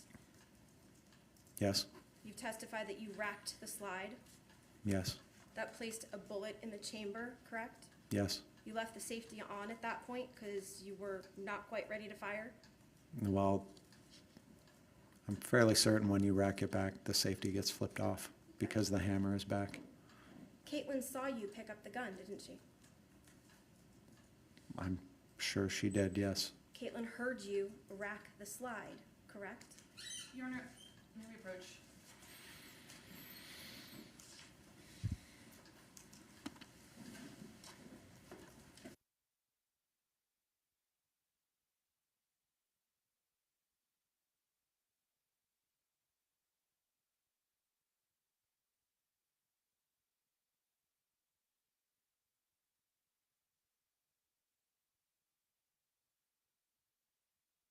Is when you rack the slide, correct? Sure, yeah. Yeah, you can hear it, right? You can hear it. you heard it in this room when Jill Terrio racked a slide on an unloaded gun, correct? Yes. So you can assume if Caitlin's sitting closer to the gun than you were, she heard it, right? Yes. She reacted, didn't she? She did not, no. Caitlyn didn't ask you what you were doing?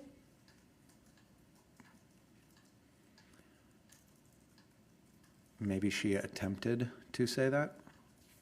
Well, did she attempt to say, what are you doing? Or did she say, what are you doing? I can't say.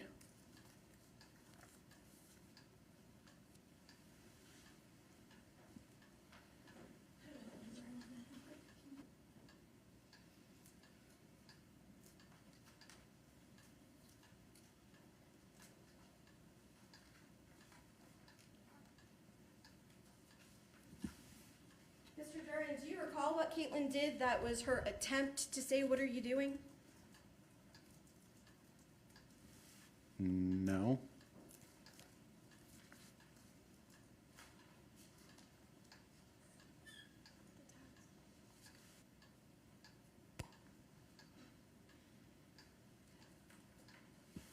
Mr. Duren, you've reviewed all of the evidence for this case, correct? I hope so, yes. Okay, you've spoken to your attorneys about it? Yes. You've gone over any reports that were created?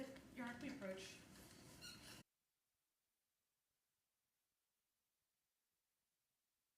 I apologize, Your Honor. Yep, members of the jury, I'm going to strike the last question and answer and just indicate that relative to any instructions or conduct between Mr. Duren and his attorneys would be attorney-client privileged, and you are to consider, not to consider the last question and answer.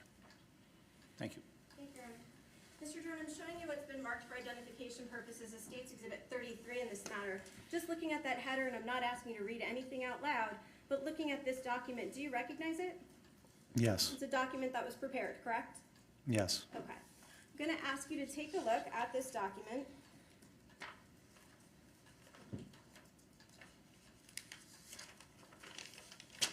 I'm going to ask you, counsel, for your information, it's on page 2 of that document. I'm going to ask you to take a look at the third paragraph, and really it's towards the bottom here. I'm going to ask you to read those to yourself, and you look up when you're done.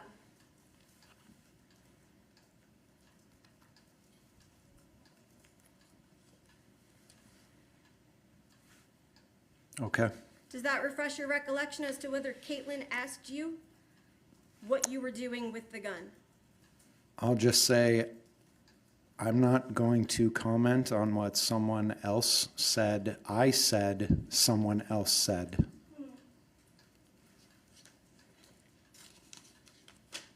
So, the answer is, in here it says that you told someone that Caitlyn had asked you what you were doing with the gun, correct?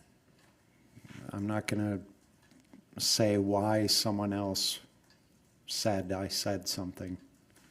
But that doesn't refresh your recollection that Caitlyn looked at you after she saw the gun, after she heard the slide rack and said, what are you going to do?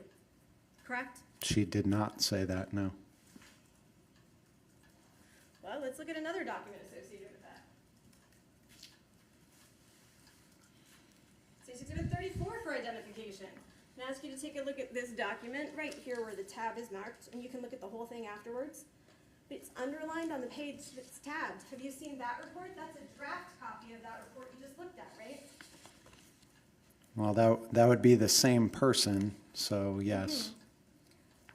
And that same person is somebody that you met with, spoke with, and provided information about this incident, correct?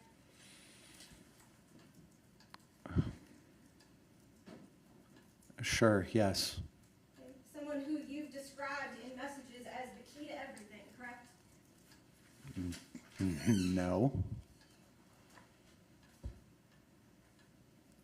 That report where it says, and Caitlyn nonchalantly, Your Honor, may we approach?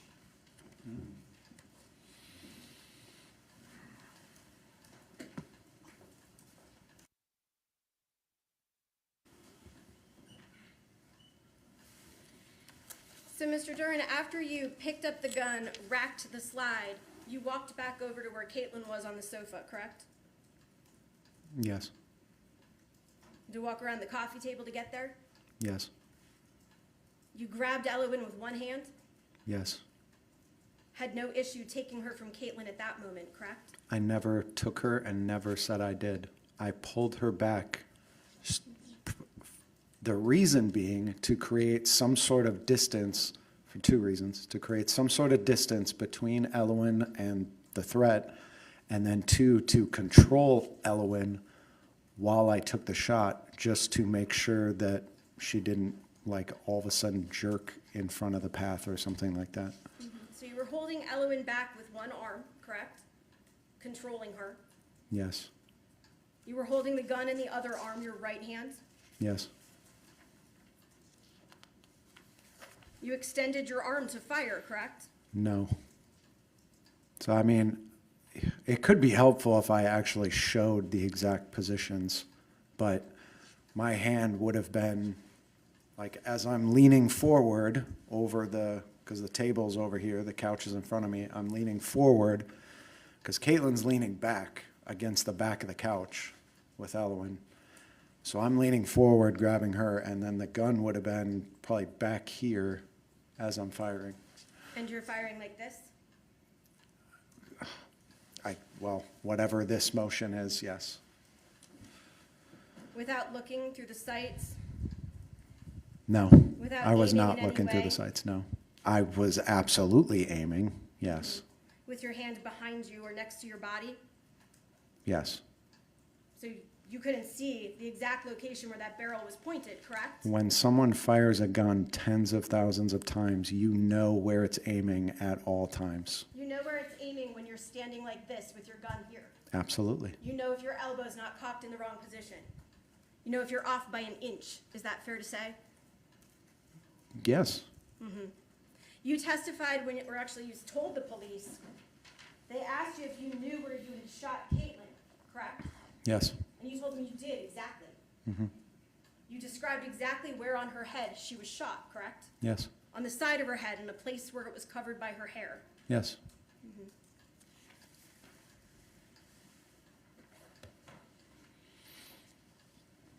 You know, Mr. Duren, you testimony today, just want to go through a couple of things in there. Oh, before we get to that. After you shot Caitlyn,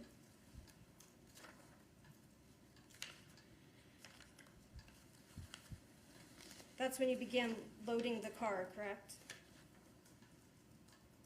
Afterwards, yes, You packed food and water. yes, You took pillows and blankets. yes.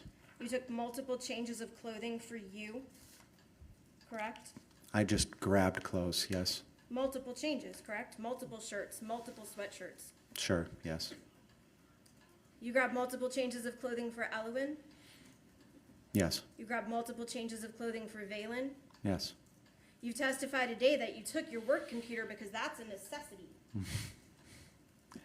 That's why I'm guessing I grabbed it, yeah. Because you were running, right? I needed to get out of the area immediately, yes. Because you had murdered Caitlyn. No, absolutely not. I guess I should clarify, yes, I had shot her, but at no point did I ever think that it was murder. No. But you ran. I got out of the area and made sure that my kids were safe, not just physically, but mentally. Well, after you shot Caitlyn, there was no danger in the house, right? Just her body on the couch. Yes. But again, I didn't know if people were coming or what was going on. You didn't know if the police were gonna come, right? I guess, yeah. And so you turned off the lights, you deadbolted your apartment, and you fled, correct? Well, I don't even really remember doing that, but if you say that happened, then sure, okay. Well, you heard the testimony of Yes. people who went into your house, correct? I did. That there was So- a deadbolt, that they had to ram your door open. Well, again, I don't even know if I had the key to the actual doorknob, but the deadbolt was just how you locked that door. Okay, but it was So- very important to make sure that it was locked in those moments that you left, correct?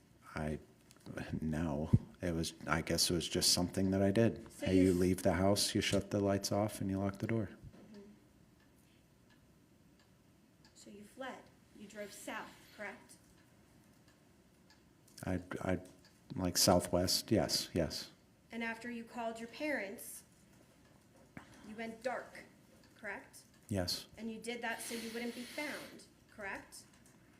Because I wanted to spend more time with my kids. I make sure that they were mentally okay. And you knew the police were gonna look for you because there was a dead body in your apartment, correct? I did, yes, yes. Now, that phone call with your parents, your testimony today is that all you did was say, we're safe, I killed Caitlyn, and that was it, correct? I mean, there was a little bit more, but yes, essentially, yes. Well, there was a lot more, right? Because it was a 13-minute phone call, correct? I mean, okay, I mean, you saw the records, you have those. yes, You spoke to your mom for 13 minutes before you turned off your phone and went dark, correct? okay, yes.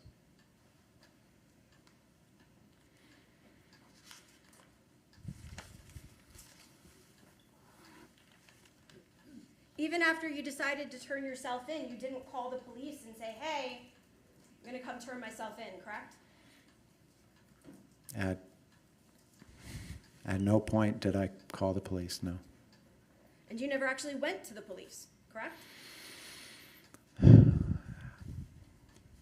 No, You drove past police barracks, correct? yes, And in your statement to police, you said it was because you were gonna have breakfast with your girls, right? But you'd already had breakfast with them in New York, according to your Well, testimony today, correct? brunch, because the time I don't remember exactly what time that was, but like 10:30 or 11, but You wanted to Yes. delay being with the police or turning yourself in for as long as you could, correct? not as long as I could, but it's probably fair to say that yes, I was delaying it. Now, Mr. Durham, before you left your apartment after you'd shot Caitlyn, did you check to see if she was still alive? I knew she was not, but no, So you didn't I check? I never specifically went up to her body, no. So while you were packing this house over the course of minutes to load your car, you never checked to see if just maybe there was a chance she was alive? I knew that she was not. You never called 911 just to be sure? To get an ambulance to protect the mother of your children, Caitlyn, who you were so devastated about having shot, correct? Correct. Her being dead is what you wanted when you pulled the trigger, correct? Absolutely not. Well, you're a Marine. You're trained in using a gun, correct? Yes, You know that the only reason to point a gun at somebody is to kill them, correct? yes. So when you fired, that's what you wanted. No. All I was thinking of was Elowen. My focus was Elowen. My entire mindset was save Elowen. Well- This was not about Caitlyn. Mr. Duren, you were saving Elowen from being squeezed too tight, correct? From being pulled away from you, correct? From being hurt. Yes. And you've indicated here that it was your Marine training that kicked in, correct? It was, yes. And your Marine training tells you that when you point a gun at somebody, it's to kill, correct? Yes. And so the end result that you knew would happen when you pointed that gun at Caitlyn was that you were going to kill her, correct? In a very, very basic sense, I guess so, yes. You didn't shoot to wound Caitlyn, did you? No, You didn't shoot her in the arm. no, You didn't shoot her in the leg. no. You shot her in the head because that would kill her, correct?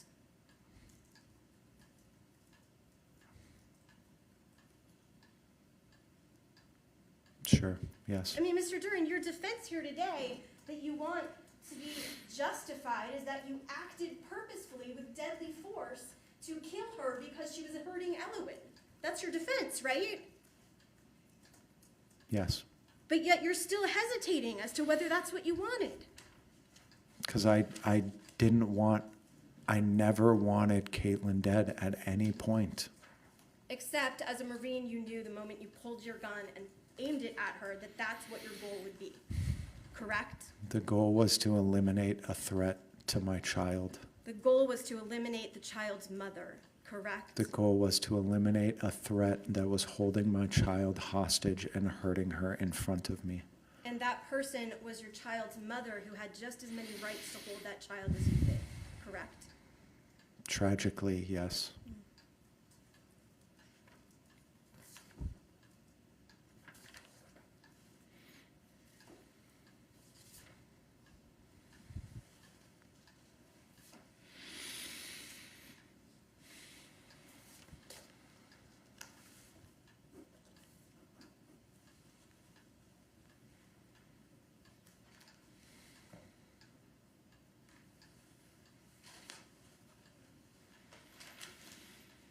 Mr. Duren, in your testimony, well, again, your defense is that you shot Caitlyn and that it was justified, correct? Yes. We heard the detailed statement, you sat here with us and listened of your 2-hour interview with officers, right? Yes. And you've also testified here today. Yes. At no time during that statement you gave to officers, right after this incident happened, did you tell the police that you had to kill Caitlyn to protect Elowen, did you? I didn't specifically say that, but with me describing the event, I described that. You described that Caitlyn wouldn't let go of Elowen, correct? Yes. You described that she was holding Elowen in a bear hug, correct? Yes. You told officers that her not letting go was the tick that caused you to shoot her. No, the tick was her screaming. I think in the interview I said her yelling. Well, isn't it fair to say that during the interview you actually never said that Elowen yelled or shrieked, correct? I did say that. I said, I think specifically I said what is big in my head is Elowen yelling. Well, that was after the Or movie. screaming or yelling. That was after you fired. No, that was just before.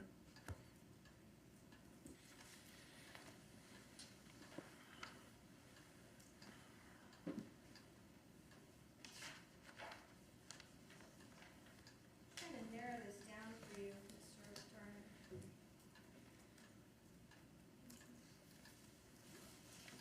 I believe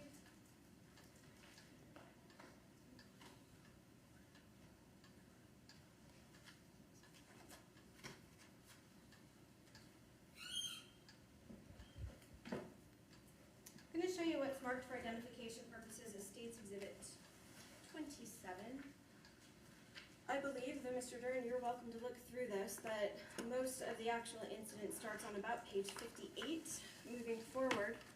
Once you go ahead and look through that transcript and tell me, or tell us, or look up when you find where you told the police that Elowen screamed before you shot Caitlyn.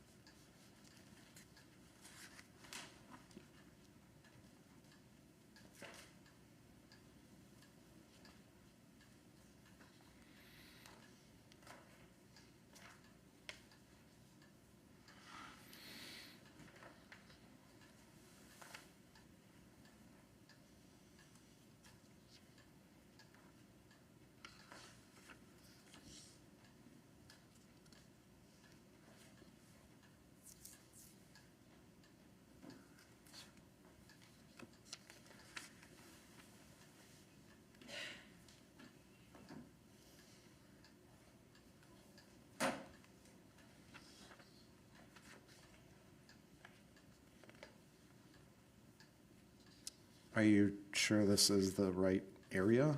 Is this where it is? You're welcome to look through the entire transcript, sir, if you want to find it. I mean, I'm sure my attorneys know.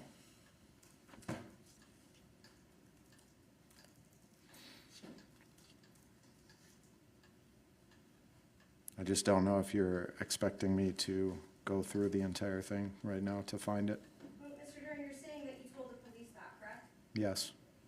On page 59 of the transcript, actually it's really the bottom of describe the shooting, correct? You say, I grab it, chamber it, grab Elowen, pull her back, and shot, correct? Yes. And then you say it was very immediate. Obviously, what was big in my head is Elowen went yelling. She definitely heard it. And you're describing her reaction after the gunshot, correct? No, no. That's what I'm talking about. Oh, you're saying. Obviously, what is big in my head is Elowen yelling. So let's just follow through. Page 59 of the transcript. It reads, after a couple of times of me trying to grab Elowen, and her not letting go, it was very fast, very deliberate. Your Honor.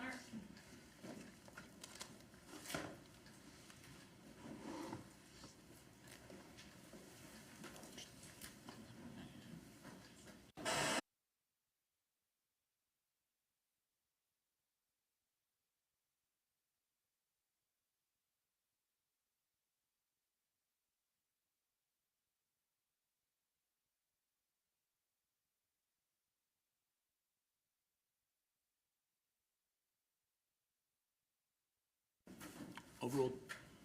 Is that fair to say that that's what the transcript was indicating, sir? That it was indicating what?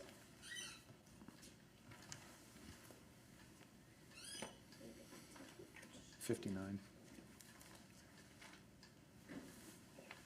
So you're talking to the police in your statement about shooting Caitlyn, correct? Yes. You describe the shooting of Caitlyn. Yes. And then you say, after you shot, Elowen went to yelling. No.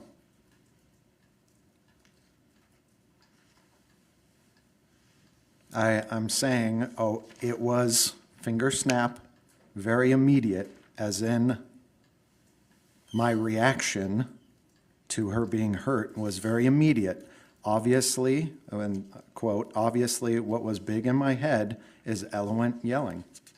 And that follows with, she was complaining about the loud noise in her ears, correct? And then there was pauses about how I really hope, I don't think she saw anything.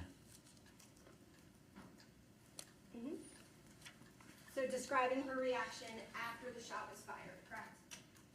You were hoping she didn't see anything? Later, yes.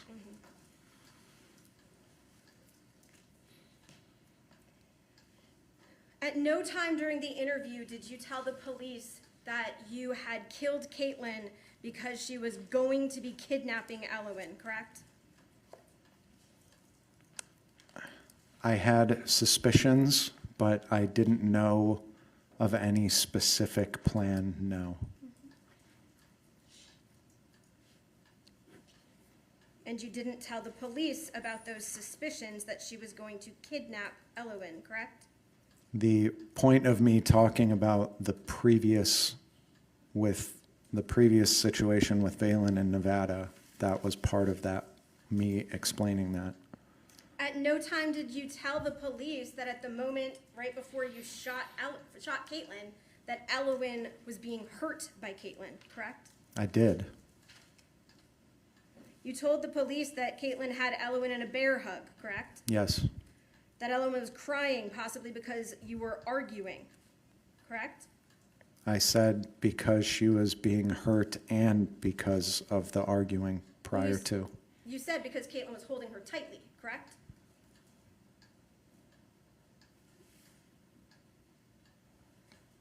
I mean, sure. Yes. In fact, you told police that Caitlyn had never threatened to harm Elowen, correct? She never directly threatened to hurt Elowen, no, but she was still doing it in front of my eyes.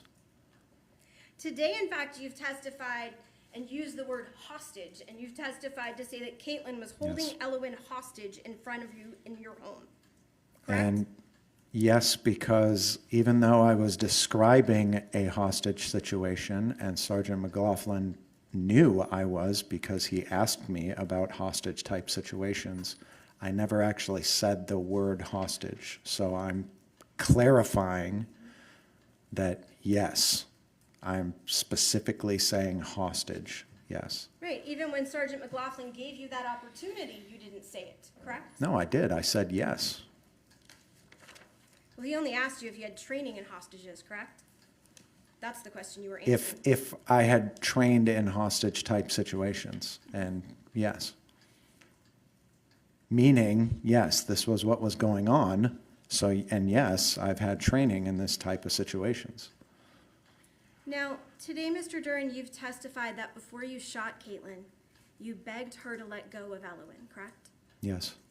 You never once told the police that during your interview with them, did you? That would be weird if I didn't. You testified today that while you were trying to take Elowen from Caitlyn, Caitlyn braced her foot on the living room table and pulled back, correct? Yes. You never told the police that information during your interview, did you? This is the whole point of me being here right now, is to be as clear and concise as possible, to add details so that there is no more misinterpretations of what I said. Well, Mr. Duren, you wanted to talk to the police, correct? I did, yes. You knew that you were talking to them about the murder of Caitlyn Naffziger, correct? At no point did I ever think that this was a murder. You knew it was important when you talked to the police to tell them everything, correct? Well, even he said that there was a million things that I would probably think of to say. And those million things are actually the details now of this offense, correct? I take my oath right now very, very seriously, and I'm telling the truth. You've testified today that on the day that you shot her, Caitlyn was demanding that you pay her more money. You said an unheard of amount, correct? A substantial amount, yes. You didn't tell the police that information either, did you? Did I not?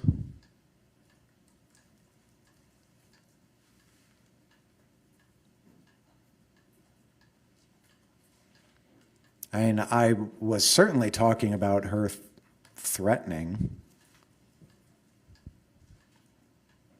I guess I don't directly recall if I said if it was specifically about money or not. When we But say threatening, you mean her threat to call the police and take the kids, correct? yes,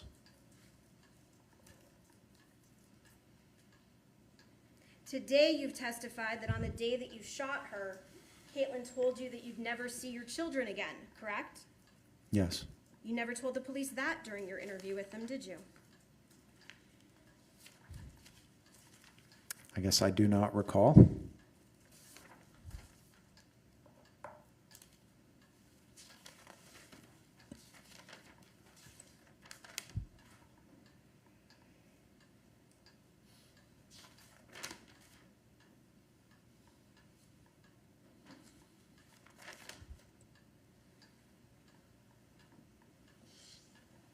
In fact, you told the police about that money situation that Caitlyn, on the day before you shot her, said that she told you you needed, and I don't know how to phrase this, so give me 1 second, that Caitlyn told you that you needed to sell your car to give her the money from that sale, correct? Oh, that, are you talking that, That day? that day? Yes. Yes, that, yes, if I couldn't get her that money, that then I needed to sell my car and give her the money from the car. You didn't tell the police that information either, did you? Again, the purpose of me being here is to be as clear and concise and give every detail that I can possibly give so that there cannot be any more misinterpretations. Well, 1 moment, Your Honor. Yes.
So the state just tried to claim that you didn't tell the police that she was threatening to take the kids away, right? Yes, They just yes. asked you? And you just said, did I not, question mark? Yes, It would refresh your recollection if I showed you the transcript of all the times you told the kids that, right? yes, it would. All right. Judge, may I approach with what's been marked for ideas?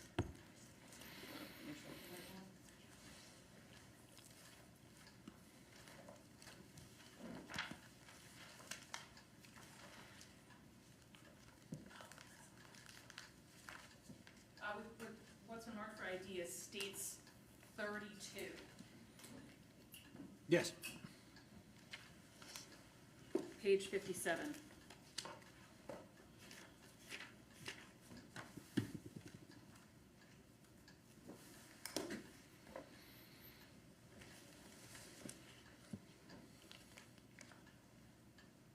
Do you want me to say it? Lines 1 and 2, does that refresh your recollection about whether or not you told the police that she was threatening to take the kids away? Yes.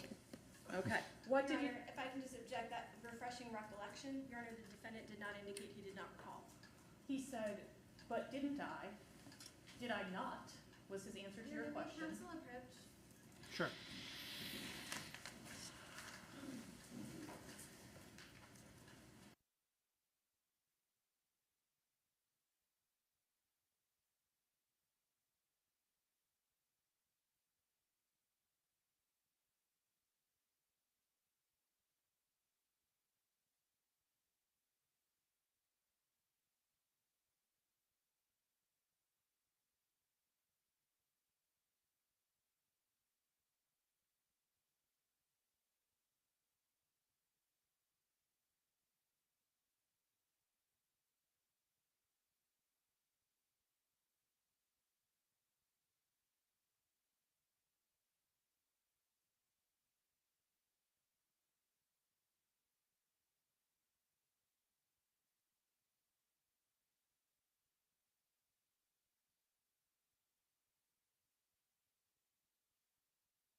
Did you tell the police that she threatened to take the kids away that night? Yes. Do you know how many times you told the police that? I don't know how many times, no. Would it refresh your recollection if I showed you the transcript? Yes, it would.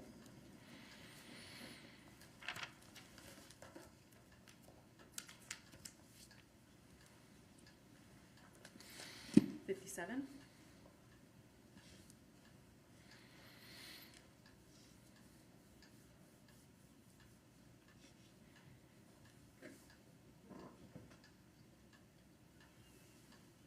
Take a look at page 58.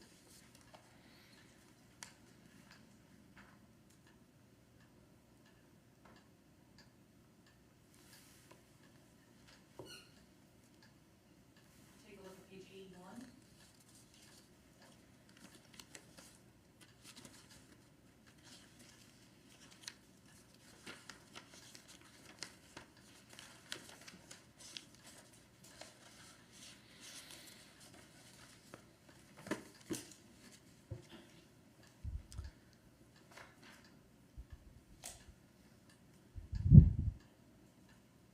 See if it's there multiple times on page 81. Yes.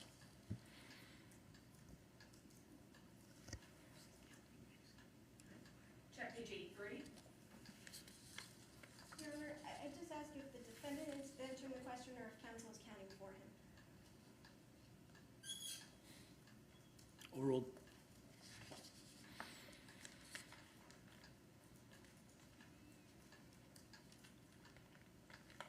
I'm sorry, did you say 83? I did say 83.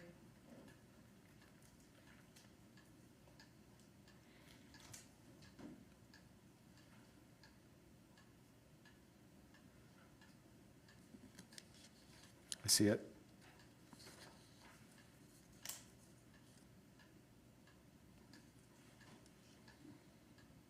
And so at least, we can't be sure, it's a long transcript. At least how many times did you tell the police? At least 5 times. At least 5 times? And Yes.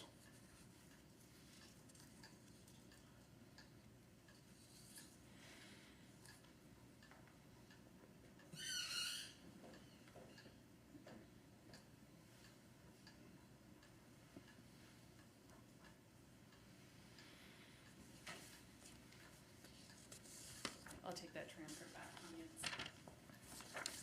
You best to put it back in order if you can. Yeah.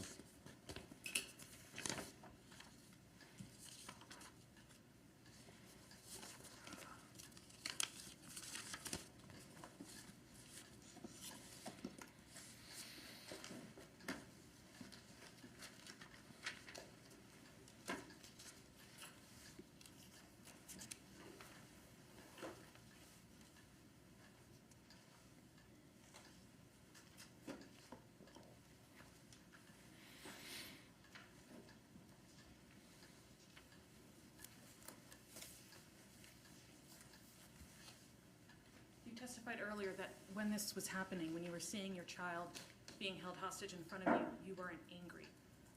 Were you afraid? Absolutely.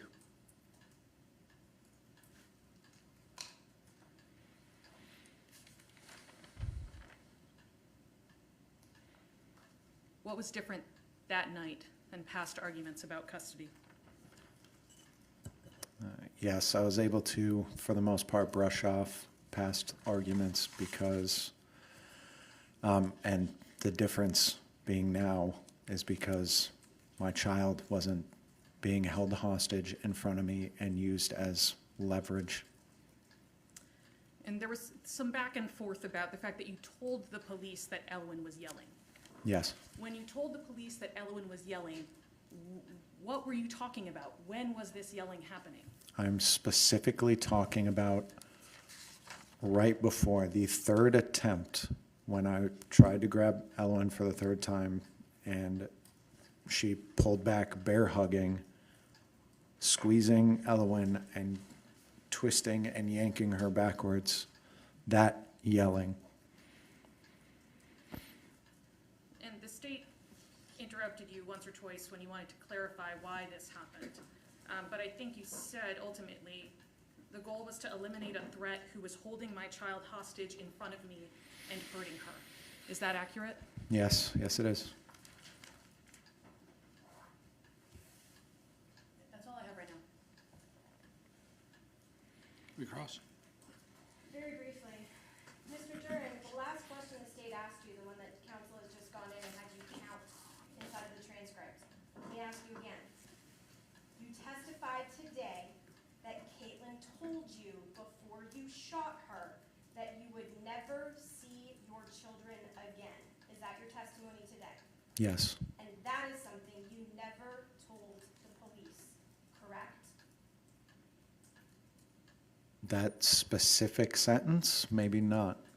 It's not what was on page 57 or page 58, correct? That you just looked at with council. Okay, It's not on page 81 or 83, correct? okay. Is that a yes, sir? Yes, Because you never told the police that Caitlyn made such a threat that day, correct? if you are insinuating that I'm lying right now, that is not true. I am here clarifying, being as clear and concise as I possibly can be. No other questions? Okay. Can Mr. Duren step down? Yes, Your Honor. Okay.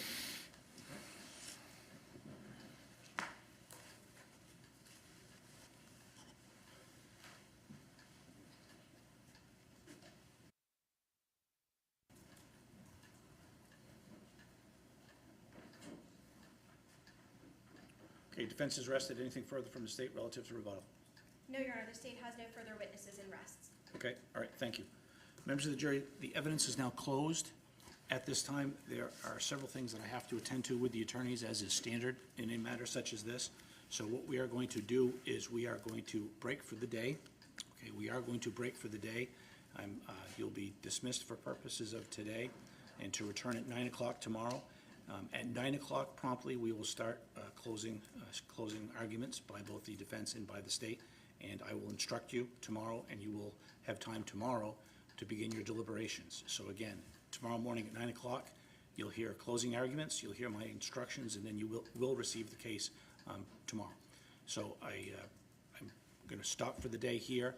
Again, please do not discuss the case with yourself. Do not discuss the case with anybody else. Please avoid any media coverage relative to the matter. Please conduct no research whatsoever about any matter that you've heard in the courtroom. Please do not transmit anything by way of your own social media. You've been very faithful to my instructions so far, and I have no doubt that you will between now and tomorrow. So again, we'll reconvene at 9 o'clock tomorrow. Go directly to closing arguments, and you will have the case tomorrow. Okay? Thank you. Dismissed for the day.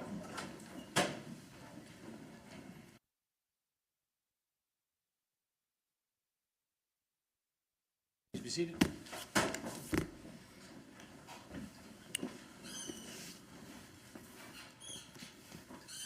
Okay, good afternoon. We are here outside the presence of the jury. The jury has been dismissed for the day to review jury instructions. Attorney Keene, before lunch, before we broke, you did make a motion. Would you like to state that further on the record? Yes, Your Honor, just briefly, thank you.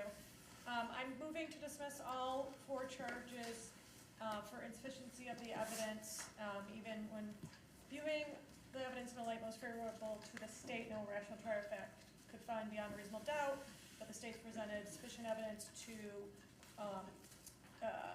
overcome their burden of disproving defense of others with respect to all the charges. Specifically, and I'm looking at paragraph 2 of physical force in defense of a person, 627:4, subparagraphs B, C, and D. We concede that A is not applicable, but B, C, and D, based on the evidence presented, are all applicable. Specifically, a person is justified in using deadly force upon another person when he reasonably believes that such other person, B, is likely to use any unlawful force against a person present while committing or attempting to commit a burglary. And that would be the evidence here that Caitlyn was restraining Ellen, using unlawful force against her, and not leaving the home when Dustin was telling her to, because her purpose was either to kidnap the child, interfere with custody and bring her across state lines, commit theft by extortion, or theft by deception. And that would be the facts related to her coming to the apartments, overstaying her welcome, demanding money, making threats that she's going to take the kids and never, and Dustin will never see them again. Excuse me. C is committing or about to commit a kidnapping. Again, with all those facts that we have alleged through the state and through Mr. Duren's testimony, that her behavior and her comments show that she was about to or intending to commit a kidnapping.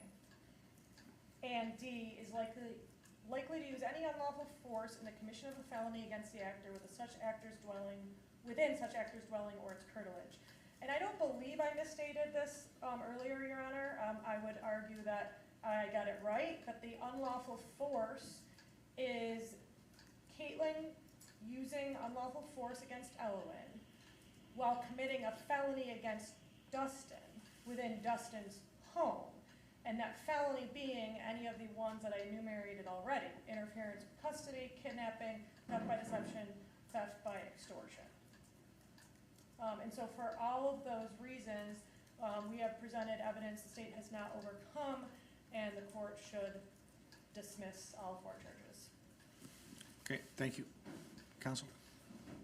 Your Honor, I'll ask that this court deny the motion. I believe the court already did deny it. I'll ask it to make that record clear. I'm going to cite the State versus Perez. Does not yet have a formal citation. It's 2025 New Hampshire 6, dated February 7th, 2025. And in State versus Perez, the Supreme Court discusses the standard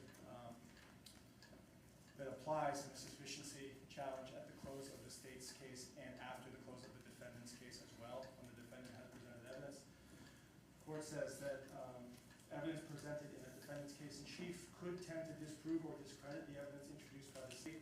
Nonetheless, this type of evidence is immaterial to the trial court's analysis because the trial court must view all of the evidence and all reasonable inferences from it in the light most favorable to the state. Consequently, trial must construe conflicts between the state's evidence and the defendant's evidence in the state's favor when it's analyzing the sufficiency of the evidence challenged. Accordingly, the trial court's analysis of whether the state introduced sufficient evidence to prove the defendant's guilt would be the same regardless of whether it is conducted in response to a motion raised after the state rested its case or at the close of the evidence. That is the controlling law here. With regard to the facts, again, the standard is in the light most favorable to the state. Whether or not there is sufficient evidence for a juror to find in the state's favor in this case, I won't try and properly state that double or triple negative that we discussed before, but there is certainly sufficient evidence for any rational trier of fact to find in the state's favor here. I think we strayed into a bit of a charge conference there with defense counsel's argument, but with regard to each of the different varieties of justified force in defense of a person, I think the state has certainly presented the necessary evidence for a rational juror to find that the defendant did not act in self-defense. I'll note for the court at this time, I'm sure we'll get into this more, but I'm going to quote from my notes here of what the defendant said during his direct examination and his cross. Defense counsel just, I'm not sure why, but defense counsel just said that they don't believe they're going to make an argument about subsection A, where someone is about to use unlawful deadly force against the actor or a third person as a reason for justification. My notes indicate that that is exactly what the defendant testified to, and that's the only thing he testified to the exclusion of other reasons. The defendant said, again, these are my notes, so it's words to the effect of, he shot the victim because she hurt Ellen. During the testimony about the multiple attempts to take Ellen from the victim and take Ellen from Caitlyn, there was that third attempt that was unsuccessful, and at that point, according to the defendant today, a line was crossed. Ellen was being physically hurt in front of me. My threat level went from orange to red. There was immediate danger and threat to Ellen. I had to take action immediately to save Ellen. I think the import of those is clear. The defendant told us that his entire mindset was saving Ellen, and in conjunction with those other things, it is abundantly clear the defendant took the stand today and told us exactly what his purpose was in saving Ellen. It had nothing to do with a burglary. It had nothing to do with extortion or theft by deception or any of these other things that Caitlyn was supposedly doing while remaining unlawfully in his home. The state would not concede that she was remaining unlawfully. The defendant had not, I don't think, called the police and told her she needed to leave sufficient to have her trespassed. She was there with her child. So we wouldn't concede that she was remaining unlawfully, although the defendant certainly testified that he wanted her out of the apartment. With regard to kidnapping, again, I think we'll get into more of this at the charge conference, but the defendant testified that, yes, over the course of the day, he had these suspicions that maybe someone was outside in the car, there was someone, there were lights in the window, and he didn't know if Caitlyn had brought anyone with her. But that was not his stated purpose in why he took the lethal action that he did. He was very specific and very clear that while these threats about money and other things are being made, after that third attempt, in his own testimony, a line had been crossed. He went from orange to red. Ellen was being hurt. I shot Caitlyn to save Ellen because Ellen was being hurt. That is self-defense or defense of another in response to the use of deadly force. That's 627.4.2a.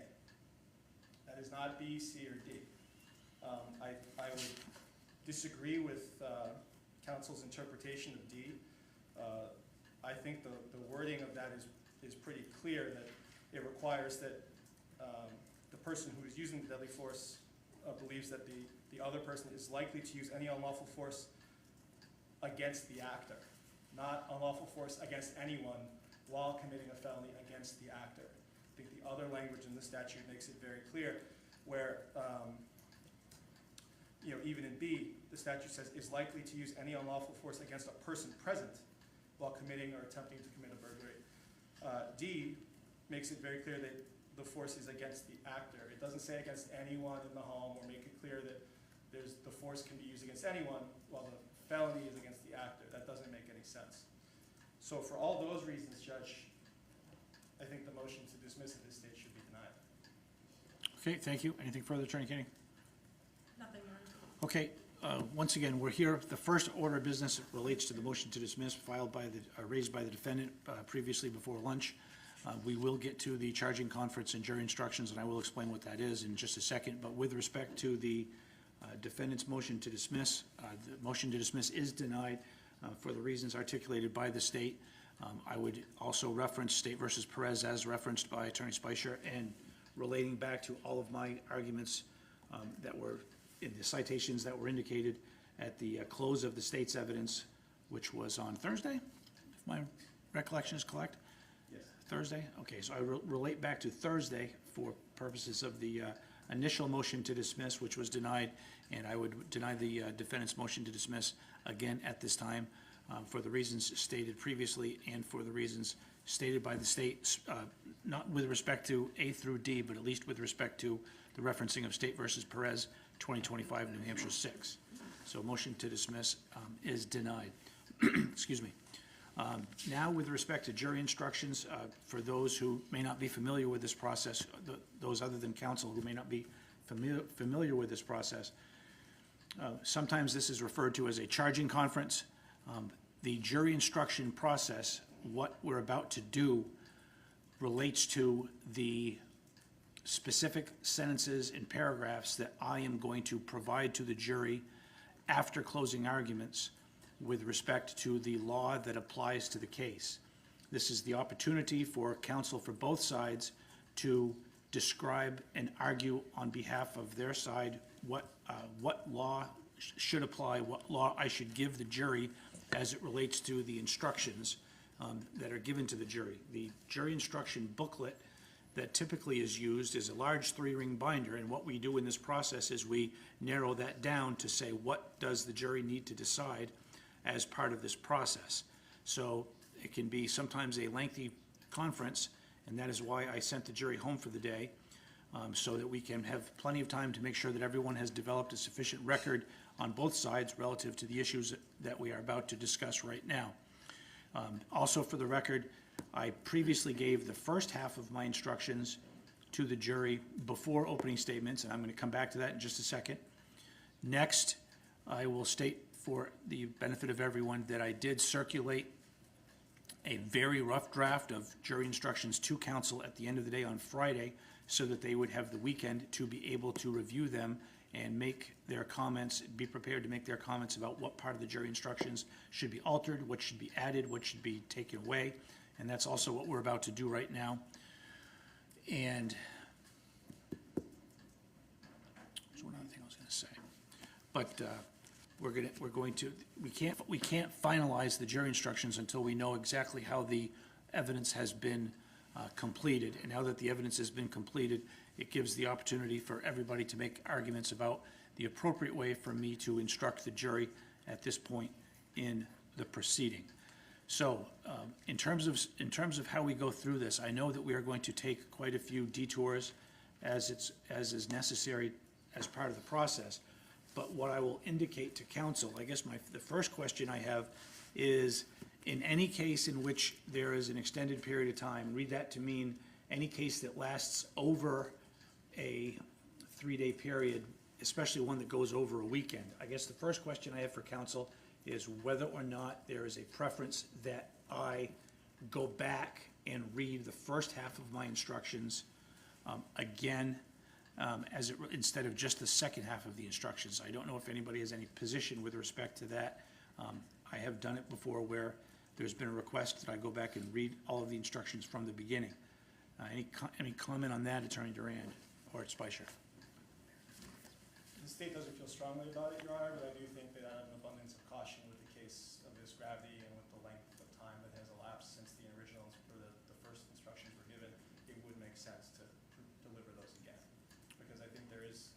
there are a number of topics in there that would be valuable to deliver to them again with regard to credibility of witnesses, that sort of thing. Okay, all right. Counsel? No position, Your Honor. No position? Okay. All right, based on that, and I want to state in that regard that one of the dangers in doing that, of course, is that if they are going to place special emphasis on the part that they heard before, however, I think that that risk is mitigated by virtue of the fact that it does contain, there's typical language in there that says, please do not single out any instruction for any special emphasis. So the fact that they're hearing a portion of it a second time, that risk is mitigated or ameliorated by virtue of the fact that there's a separate instruction saying, please do not place special emphasis on any one instruction. So defendant has taken no position. State thinks in an abundance of caution, and the court agrees with the state. I will read the entire amount of the jury instructions from scratch. I realize that they are lengthy. However, I do think in this case it is important. It just dawned on me what I forgot to say to those who have not been through this process before. So I'm taking one step back. The other reason why we do this, of course, is because counsel, experienced and competent counsel on both sides, want to be able to frame their closing arguments based upon the law that I'm going to give to the jury. So in other words, when they prepare their closing arguments, it is of great benefit and necessary for them to know what the law is going to be, how I'm going to instruct the jury, so that they can tailor their closing arguments to the instructions that I'm going to give. So closing arguments will come first, jury instructions second, but we're talking about the jury instructions now so that the closing arguments for both sides can appropriately be tailored to fit those instructions that they're going to hear after the closing arguments. So once again, that is why we're having this particular conference at this time. Okay, next order of business with respect to the draft that I circulated. First, the copy I circulated should have page 10. Any issue with respect to page 10, counsel?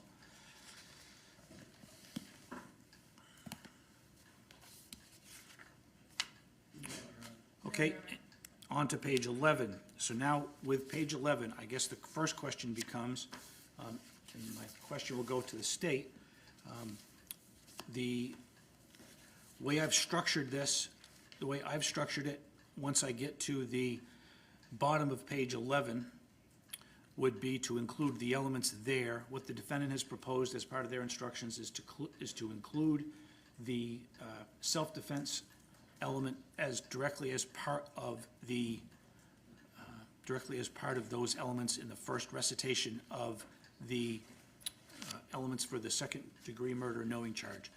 State's position with respect to the defendant's structural argument to place the defense of others element into page 11 and 12. Attorney Spicer. Your Honor, just to be clear, are you referring to including the defendant did not act in self-defense as an element? Or are you referring to including the larger body of self-defense instructions at this point? And that's whether we say self-defense or whether we say defense of another. Do I include that element, assuming that I give it, which I know we're going to argue about here in a second, but is that structurally, do you have an objection to structurally me putting it in there, not relative to factual support, but relative to the structural component, the architecture of the instruction, so to speak? And again, Judge, just so I'm clear, when you refer to the architecture, are you referring to the greater amount of instructions on self-defense generally, and whatever versions that you might find appropriate, or are you referring to adding an element to each charge? Do I understand your question completely? Do I adopt what Attorney Keene proposed? Well, I guess I'll address both. Yeah. In my experience, I think there's no wrong way to do it. I do think it makes more sense logically and structurally to get into the elements of the offense first and then self-defense afterwards. So here's what the elements of secondary murder knowing are, reckless in each charge, and then self-defense afterwards. That mirrors, I think, the way the case comes in with the state's case and then the defense's case. I don't have any case law, for Your Honor, on whether or not there's a right way to do that. So I guess the state's position is that if it were up to us, we would propose charges first, or elements of each charge and each offense first, and then self-defense afterwards. regard to whether or not there should be, second-degree murder, the elements are cause of death of another, do so knowingly, and then number 3, not acting self-defense, if the court finds that's appropriate. I think the case law says that there's either way is appropriate. There's case law that makes very clear that a court's choosing to instruct just on the elements of each offense and then instruct generally on self-defense and make it clear during that general instruction that self-defense instruction applies to all charges. That is satisfactory. That is not erroneous or in any way legally problematic. I know it's been done both ways. Adding an element is not legally incorrect. So I mean, I think the state was satisfied with the structure that Your Honor had in the rough draft. I don't think defense's interpretation on that, either of those two topics, is wrong. Okay. That's what I would say. Okay. Judge, I think the case law, while it says it's not reversible error not to add as an element, the case law is clear that the court should add as an element. So I'm going to read from State versus DuPont, 165, New Hampshire 698. And DuPont references the framework outlined in State versus Soto, 162, New Hampshire 708. So in DuPont, they say, here then, it is enough to say that when the defendant is entitled to a specific instruction on both provocation and self-defense, which I understand that's not necessarily where we are here, trial courts should add disproving self-defense as an additional element of the offense that the state must prove beyond a reasonable doubt. So I think that the Supreme Court has indicated a clear preference. I think the reason for that is that it is the clearest and fairest way to instruct the jury. I think it becomes much more confusing to address self-defense kind of abstractly separately from the elements of the charged offense. The law is clear that when there is some evidence of self-defense or defense of others submitted, the failure to act in self-defense becomes an element the state must prove. And so the court should instruct that it is an element the state must prove in accordance with the settled law in State versus DuPont. Okay. All right. Thank you. Anything further? No. Okay. All right, and so let's go right there, Attorney Kettles, with respect to, let's assume that I'm going to grant your structural argument as it relates to where the elements apply. Okay? Let's assume that I'm going to grant that where it should apply. So tell me, with respect to second-degree murder, knowing how you want the proposal. Let me find it that I've received from you or from Attorney Kinney. The one that I received indicated that the defendant did not act in defense of another. Yes, Judge, and so just to make it clear, we did essentially start at the bottom of page 11 and submit an entire version on Sunday, which I trust the court received. Which I have, B, which I thank you for, and I'm following right along. Thank you. And so it should say the defendant is charged with a crime of second-degree murder. The definition of this offense has 3 parts or elements, and then I think we track your language, except that we then add a 3rd element, and the defendant did not act in defense of another. Then there's the knowing instruction, which I believe is the same, and then, Judge, on page 2, 3, and the top of 4, we provide our proposed instruction on self-defense, and I can read it into the record, but I don't think it's necessary as we've submitted. I'm sorry, it's defense of others. Yes. When I say self-defense, Judge, please just assume I mean defense of others. I think it just makes the matter clearer to the jury if we use the phrase defense of others rather than self-defense, since we're not, at this point, we're not arguing that Mr. Duren acted in defense of himself, but rather he acted in defense of Ellen. Okay. And so we ask that the court adopt our proposed language on self-defense, which, or defense of others, which tracks the statute and I think accurately states the law. And I know why you're rising, Attorney Schweischer, and we will, please make an outline as I am, so that we can go through each thing step by step. I know why you're rising. I don't want to interrupt Attorney Kettles further at this point. And Judge, I'll note for the record that our proposed instruction tracks the instruction that was given in another case in this court, State versus Nomar Ramos Rivera, docket 214-2023 CR 26. It also, I believe, tracks instructions that this court has given in, what was your name? Green. State v. Hunter Green. And then another case that Attorney Harding told me about but didn't tell me the name of, so I'm sorry that that's not very helpful, but Coval. perhaps the court remembers. Koval. Yes, and so I think it's the instruction that the court has used before, both you, Judge, and the prior judge who sat here. It's an instruction that's based largely, I think, on the language that the Attorney General's office uses when discussing use of deadly force by police officers. The standard is the same for people who are not police officers. They should be entitled to the same instruction. It's a correct statement of law. And Attorney Kettles, just to follow along, I think it was just a typo, but with respect to the submission, I assume that on top of page 2, that, once again, your defense. Yes, Judge, anywhere I'm using self-defense, please make Certainly. that mean defense of others. Certainly. Okay. And I don't think the headings are read to the jurors, so They are not, but they do get copies of these, that's true, Your Honor. so, I apologize. okay. Okay. Okay, once again, assuming for purposes of this discussion that I will be altering the structure to be that which was requested by the defense, Attorney Spicer.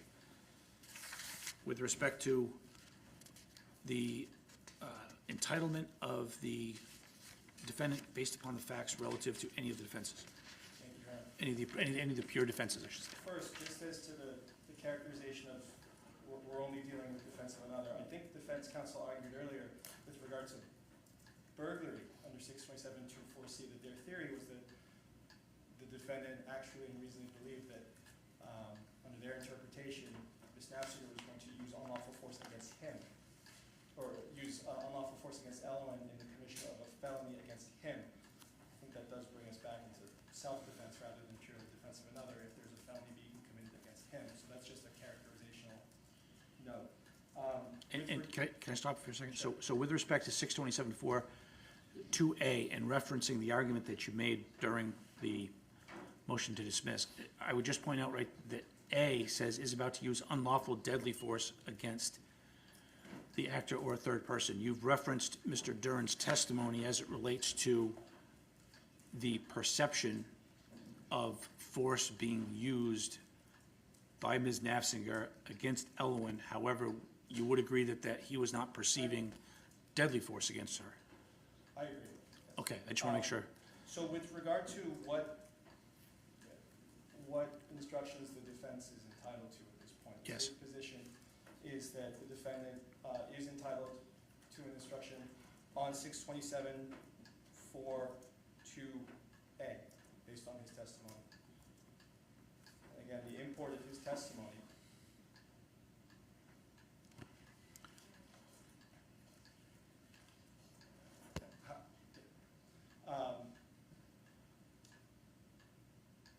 So first, Your Honor, I'll try to structure this. With regard to B, C, and D in 627-4, those subsections, the state believes that the defendant has not shown, and there is no evidence sufficient to meet even the low bar for a jury instruction. I believe the standard is some modicum or more than a mere iota. I don't have a case site, but I believe Scintilla. more than a mere scintilla, yes. That is my understanding of the standard. The defendant took the stand and told us exactly what his mindset was. He used those phrases that I quoted, and again, those are from my notes, but he said, in response to a question on cross-examination, he agreed that he shot the victim because she hurt Elwin. And that is the import of all of his statements. While the defendant certainly testified that over the course of that day, leading up to the murder, he had in his mind some suspicions about things that were going on, and that Ms. Naffziger was making threats against him and asking him for money and telling him that if he did not provide her with money or did not sell his car, she would do certain things or call the police or take his children away from him. His testimony is very clear that when it came to the point that he is trying to get everyone into the car so he can drive them all back to Hampton, he is attempting to remove Elwin from Ms. Naffziger's arms. She refuses. There are multiple attempts, and after the third attempt, he told the court and the jury that the line was crossed. Elwin was being physically hurt in front of me. The threat level went from orange to red, and and I perceived an immediate danger or threat to Elowen, and I had to take action immediately to save Elowen. That is why he acted. He did not act, I think it is clear, by omission in his testimony. He did not act because he believed that Caitlyn was in the process of, was committing or about to commit a burglary by committing any other crime while remaining unlawfully in his home. I think that is imputing an intent to Ms. Naffziger that is not present. We don't have any specific testimony or evidence about whether or not Ms. Naffziger remained unlawfully in the home with the purpose to commit a burglary by committing any predicate crime. But I certainly don't think that that standard has been satisfied for purposes of a jury instruction, particularly in light of the defendant's testimony. With regard to C, kidnapping, I know that there's been a lot of litigation about this, but while the defendant said today that he believed, or that there was some suspicion in his mind that Ms. Naffziger was going to kidnap the children, that's not what he told the police in his statement, and it's also not what he said today about why he actually committed the killing, why he pulled the trigger. Yes, he had these suspicions, but he called them really just suspicions. In that vein, Your Honor, I think the state of the evidence, as according to the defendant, is important to take into account here. At the time the defendant pulled the trigger, by his own account, Ms. Naffziger was sitting on the couch. The crime scene photos tell us that she had one foot up on the table. She was not wearing any shoes. The defendant, by his own admission, was between her and any knives that were in the apartment. He was between her and the doorways. She could not exit without going through him. She was unarmed. She had not threatened to hurt him or to hurt Elowen or to hurt Valen.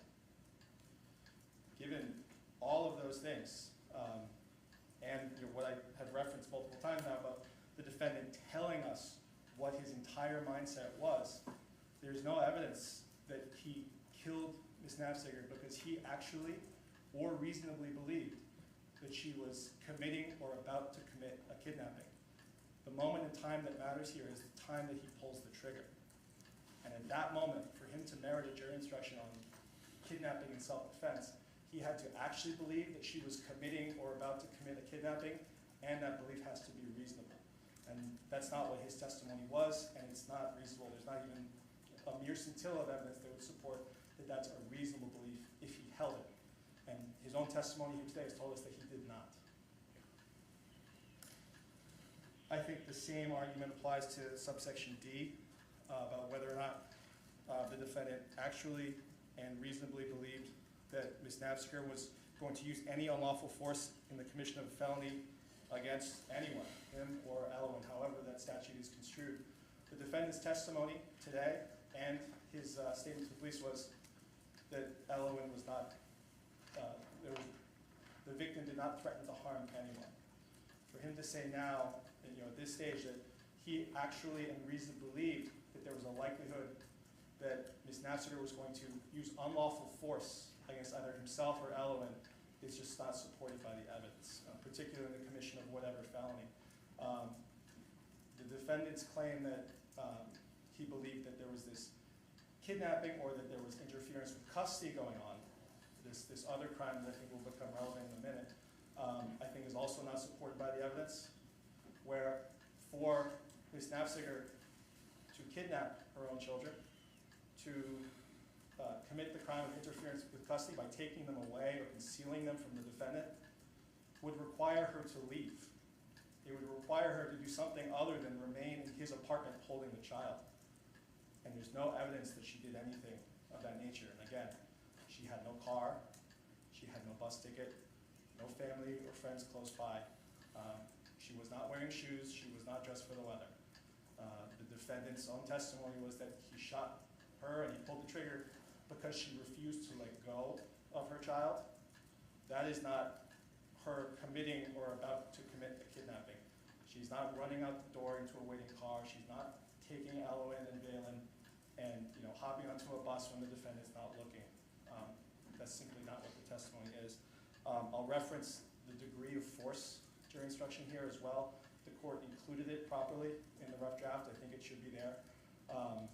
obviously as it should in every case involving self-defense and deadly force. There is no evidence that the defendant actually or reasonably believed that he used only the right amount of force necessary to commit, to act in his own defense. Whether he's doing it to defend Ellen or himself, to defend the kidnapping or otherwise, Ms. Naffziger was wearing no shoes with one foot on the table. She weighs half of what the defendant weighs, or roughly half. She's significantly smaller. The defendant testified that he is a trained Marine. He's been through boot camp, he's been through infantry training. He has this martial arts training that allows him to disarm anyone. His own testimony was that, Ms. Naffziger was holding Ellen, although there was a dispute over this.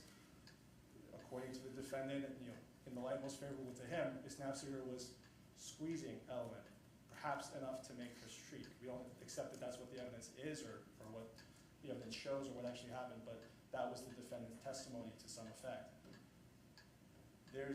By his own admission, Ms. Naffziger was not armed.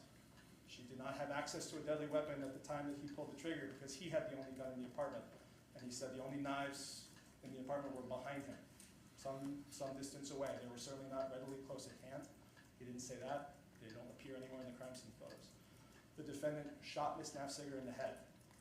He is, by his own admission, an expert marksman. He has trained hundreds or thousands of Marines on how to shoot their weapons and how to use those to hit your target and eliminate threats. He testified he didn't shoot Ms. Naffziger in the arm. He didn't shoot her in the leg. He shot her in the head because that was his purpose. He told us today that he absolutely did aim when he fired his gun. So I think the import is very clear. It was his clear intent that he executed to shoot Ms. Naffziger through the side of the head where her hair was covering the side of her head. That is not proportional, and there's no evidence that was only the degree of force that was necessary. There's no evidence that any rational juror or trier of fact could find that. So I don't think the defendant has met the bar or satisfied their burden to obtain a jury instruction on self-defense under any of these varieties. While I am making this rather lengthy argument, Judge, I'll just state, I think to wrap up, if the court is inclined to give an instruction on self-defense in the kidnapping version, it should be specific and it should include a definition of what kidnapping is. The defense has not supplied a definition of what kidnapping is, although they argue that it is not the definition that's contained in 633.1. I think they have rather pointedly not defined it. And I don't think it is appropriate for this court to leave that open-ended and essentially allow the defendant to define his own version of self-defense in the kidnapping version. If the court is inclined to give a self-defense instruction relative to kidnapping in 627.4 2C, we think that the court should instruct the jury what kidnapping is and what it is not. That kidnapping is, and I think we'll reference the statutory definition, that a person commits the crime of kidnapping if the person confines another under their control, the person does so knowingly and acted with a purpose to hold the person for ransom or as a hostage, avoid apprehension by a law enforcement official, terrorize the person confined or some other person, or commit an offense against the person confined. And again, it's our position that the defendant has not satisfied any of these, given the testimony and the state of the evidence.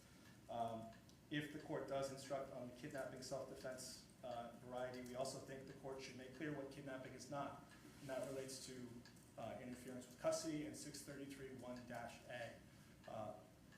The court has the legislature has specifically laid out what kidnapping is and what it is not in terms of parents and their child who is related by blood. It cannot be the case that the defendant can receive the benefit of a kidnapping jury instruction for behavior consistent with 633.1-A when the legislature has said that is not kidnapping in this situation as it applies to him or to Ms. Naffziger. He certainly can't obtain the benefit of that when the law clearly says that he is not entitled to it. And I think it's important that the jury know that to prevent some sort of issue with specific unanimity or failure to agree on a specific definition of what kidnapping is. I think I'll stop there. Once again, Thank you, Attorney Special. Once again, with respect to 627.4.2A, I think that there was one point where you argued that that the defendant was entitled to that instruction in one place where, I misspoke, Your Honor. just, I think that's what the defendant testified regarding, but given the degree of force issue and the proportionality of force and the state of the evidence with regard to that, I don't think he's entitled to that or any other. so the reason, the reason why 627.4.2A would not apply relates to the amount of force. Correct, the use, Okay. bringing a gun to a fist fight, so to speak. Understood. Okay, understood. All right, so, so from my perspective, and we'll get further relative to the kidnapping issue in a second, but Attorney Kettles, with respect to, I don't think there's any issue with respect to A, correct?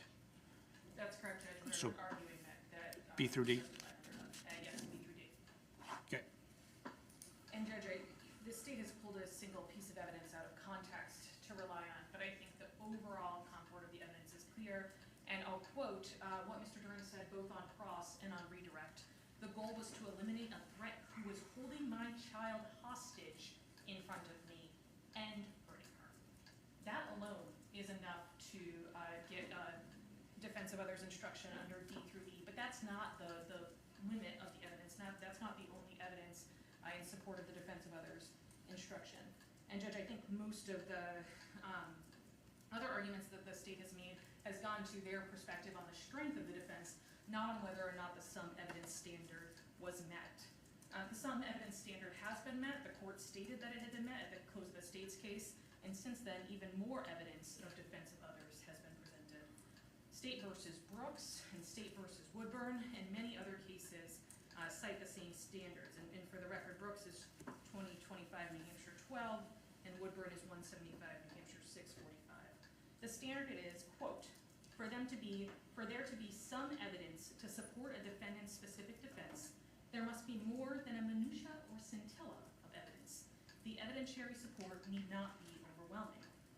State versus Brooks further explains, quote, when a defendant asserts a pure defense and there is evidence to support the defense, negating such a defense becomes an element of the offense that the state must prove beyond a reasonable doubt. We have held that an erroneous jury instruction relieving the state of its burden to prove an element of the charged offense constitutes structural error, and that structural errors require automatic reversal of a defendant's conviction, end quote.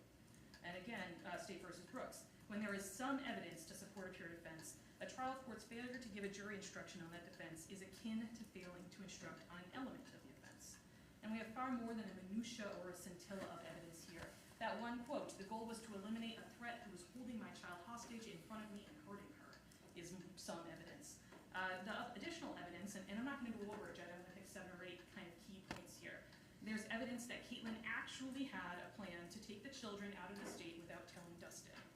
There's evidence that Caitlyn bear-hugged, restrained, and confined Elwyn and would not let her go. There is evidence, and by evidence, Judge, I mean not only Mr. Duren's testimony today, but also the evidence that the state presented through its recorded interview, as well as Ms. Palmunden's testimony. While restraining Elwyn, Caitlyn threatened to call the police and lie to them and say that Dustin had kidnapped Elwyn unless Dustin gave her money. Today he testified it was a significant amount of money. I believe the police interview talks about $2,000 a month. Today he testified about her telling him to sell his car, which is certainly worth over $1,000.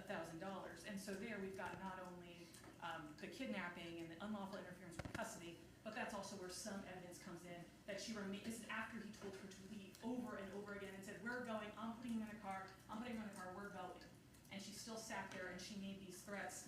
Judge, that's burglary, that's purpose to remain in the home with the purpose to commit theft by deception, lying to the police, saying that he kidnapped Elwyn in order to get money, theft by extortion.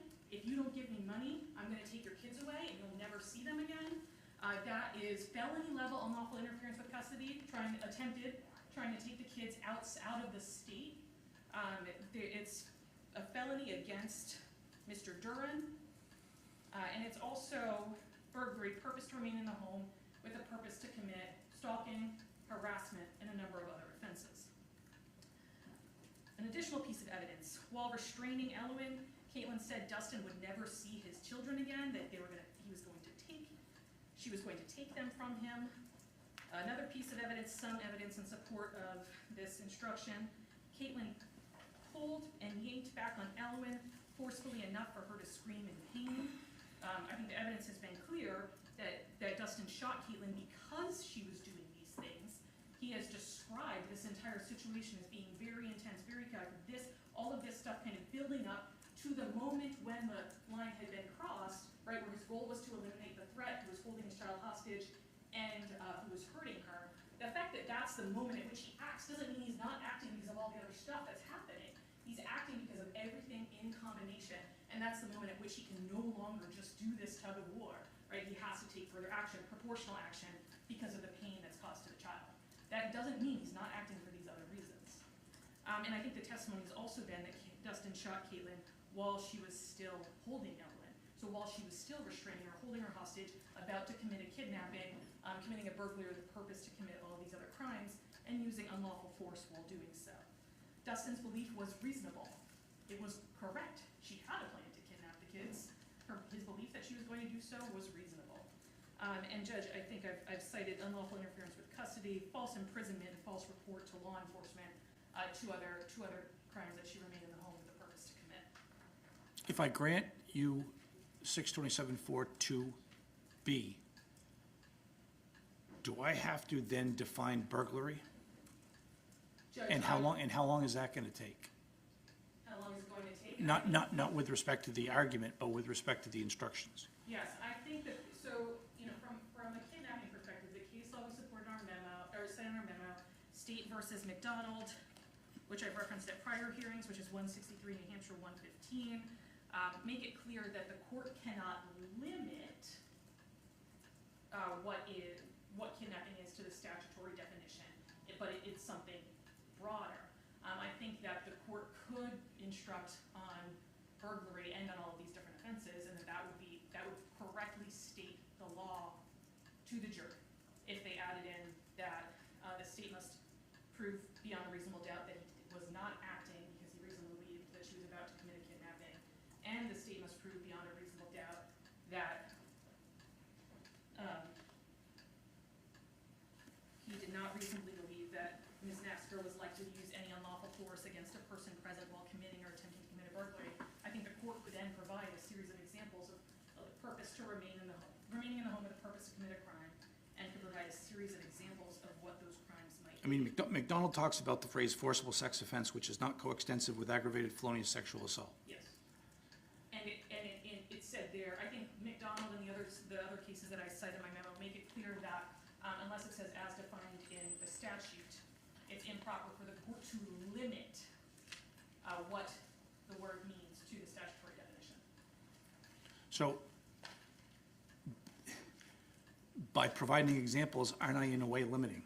No, I think the court could provide examples and then say, or any other type of burglary.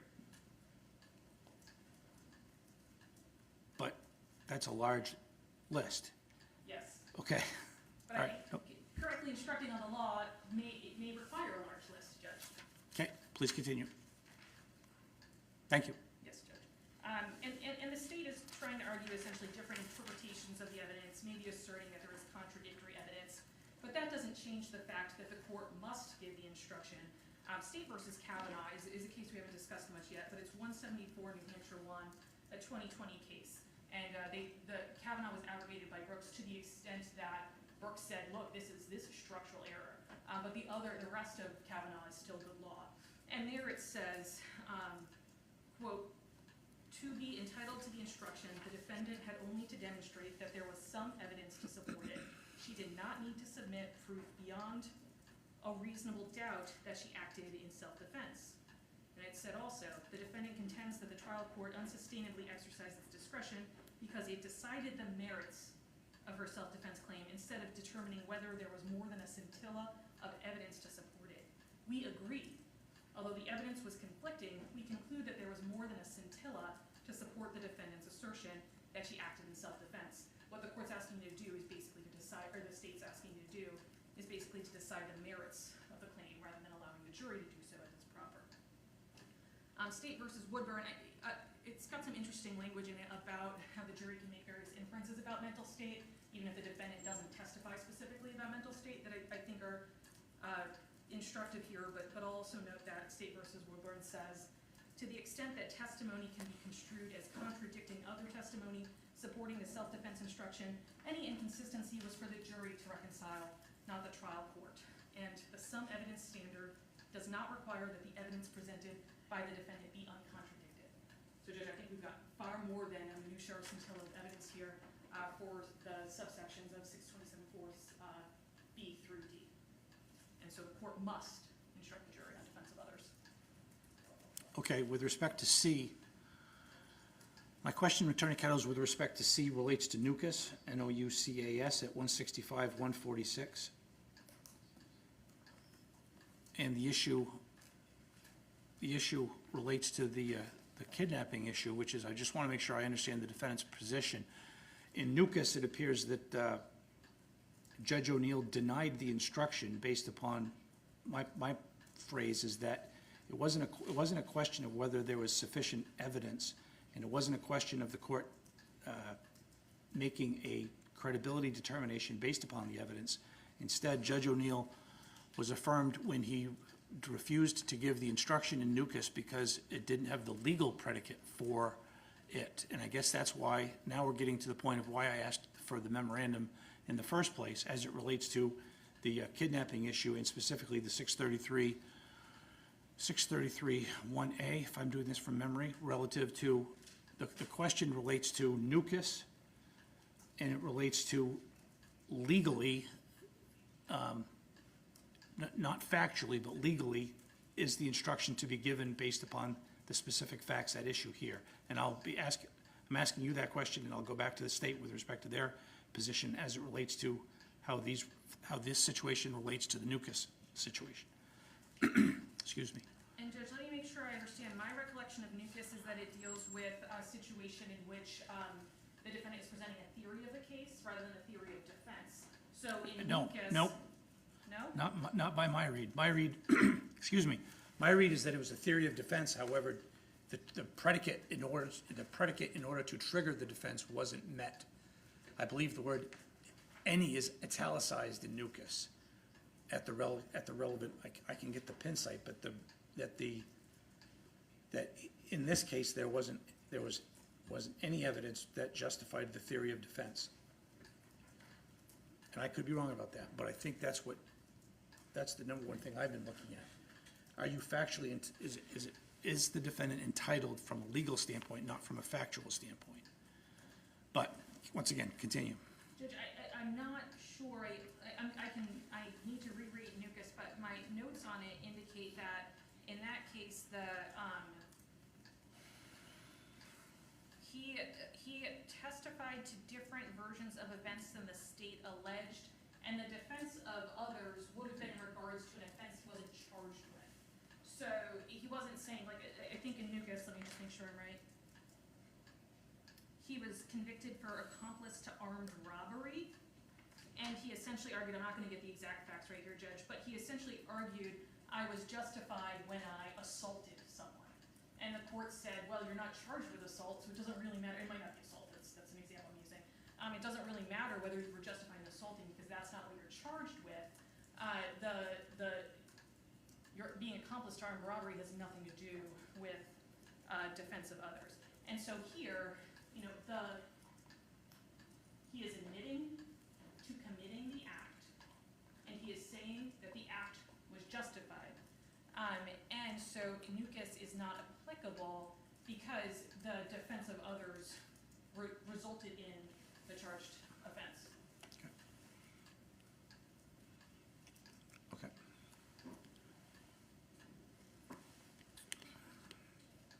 And so, sorry, excuse me. Sorry to make you get up again, Attorney Kettles. Once again, with respect to B through D, under McDonald, you're asking me to use the expressions with respect to B through D from a colloquial sense as opposed to a strict sense? Yes, Judge, as it relates to kidnapping, we're saying that that cannot properly be limited to the elements in 633.1. And I want to be clear, in case there's any dispute, I'm not saying 633.1A applies. I know the word that we can't, the court would be improper to limit the jury to considering the elements of 633-1. But you're looking for a colloquial definition as it relates to kidnapping and to burglary? I don't think that there needs to be a definition of the word kidnapping. In State versus McDonald, there was no definition of the word forcible sex offense. Correct, but they're using it in terms of I think they used a colloquial, the way in which it's defined, as opposed to a statutory definition. I could be off on the word colloquial.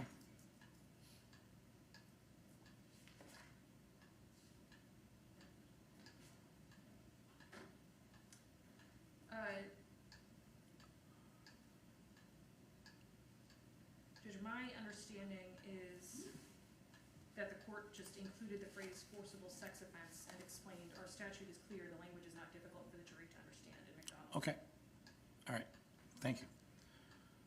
Okay, state's position based on that? Your Honor, I think I'll refer to State versus Davidson, which was cited by the defense and the state, 163, New Hampshire 462. In that case, Supreme Court interpreted RSA 627-8 relating to use of force in defense of property. And there, they were concerned with the term unlawful taking, and they ruled that it is not limited to merely theft, quote unquote, as defined by statute. But the import of that is that it was not limited to theft because the term unlawful taking can include other behavior besides the statutory definition of theft, similar to forcible sex offenses, which can include a variety of different offenses. Kidnapping is not one of those. So what the court is saying in these cases is that we're not saying as defined by, because we are talking about a larger category of statutorily defined offenses. In Davidson, they made it quite clear that we're talking about the top of a funnel here, not the bottom of it. And so in this case, 627.42c specifically references kidnapping. 627.42b references burglary. Those are specific words relating to specific crimes that are defined by statute. I don't think it is appropriate, the state does not believe that it is appropriate to leave open the definition of those terms to a colloquial definition, which is inviting the possibility that the jury is going to make a decision on an incorrect definition of those terms. I think that's simply not appropriate, particularly in light of the situation. We're not talking about defining these offenses for purposes of a charge of kidnapping or a charge of burglary. We are talking about doing it in relation to the use of deadly force and whether or not that deadly force is justified. And as we make clear in our pleading, I think it's very clear and not arguable that the use of deadly force in self-defense is only available in certain prescribed circumstances, in a very narrow set of circumstances as defined by the legislature. What the defense is asking is to blow that up and allow the defendant essentially to define or leave open for the jury to sort of just on their own define in a colloquial sense what does kidnapping mean, what does burglary mean. In a situation like this where deadly force is involved, the court should make sure that the jury knows what those terms mean and that they are agreeing on what those terms mean, whatever their verdict might be. And Judge, the state's argument would ask the court to include language the legislature did not see fit to include and would ignore the clear guidance in State versus Woodbury 172, New Hampshire 358. And the guidance in Woodbury says that when a statute includes the phrase as defined in RSA X, it is a term of art. But when the statute does not include the phrase as defined in, it is not. And so if the legislature wanted to, it could have made a statute that says a person is justified in using deadly force if he reasonably believes that a person is committing or about to commit a kidnapping as defined in RSA 633-1. We know that the legislature knows how to do that because it does so in a number of other statutes, including the one outlined in Woodbury, including 627.8, and a number of other statutes that I've referenced before, the reckless conduct statute, and other portions of the justification statute. The legislature knows how to make something a term of art by saying as defined in a statute, and it chose not to do so here. Okay.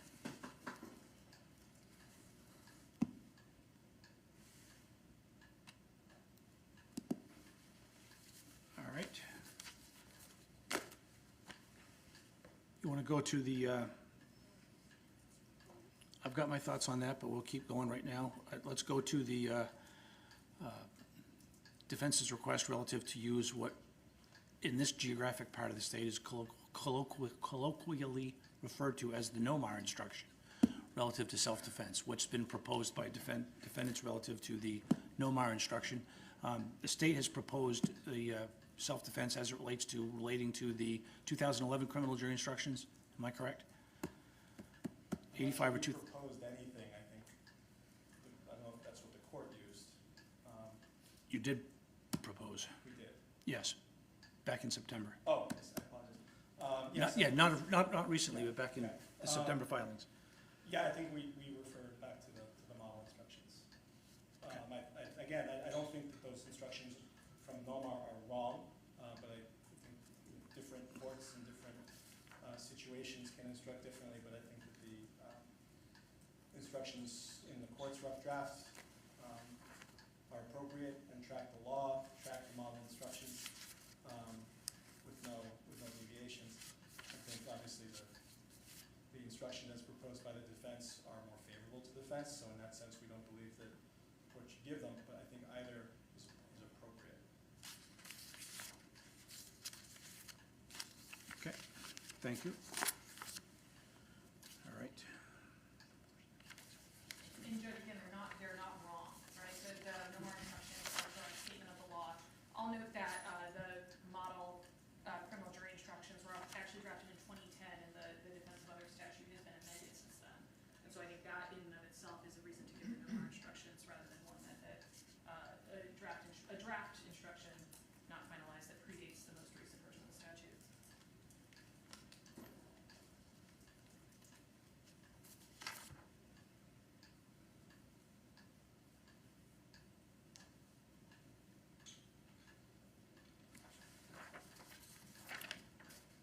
Attorney Kettles, if I give the NOMAR instruction, so to speak, what's your position relative to the request from the state to use the degree of force instruction from Etienne? Judge, I would argue that, I have a couple of arguments about Etienne.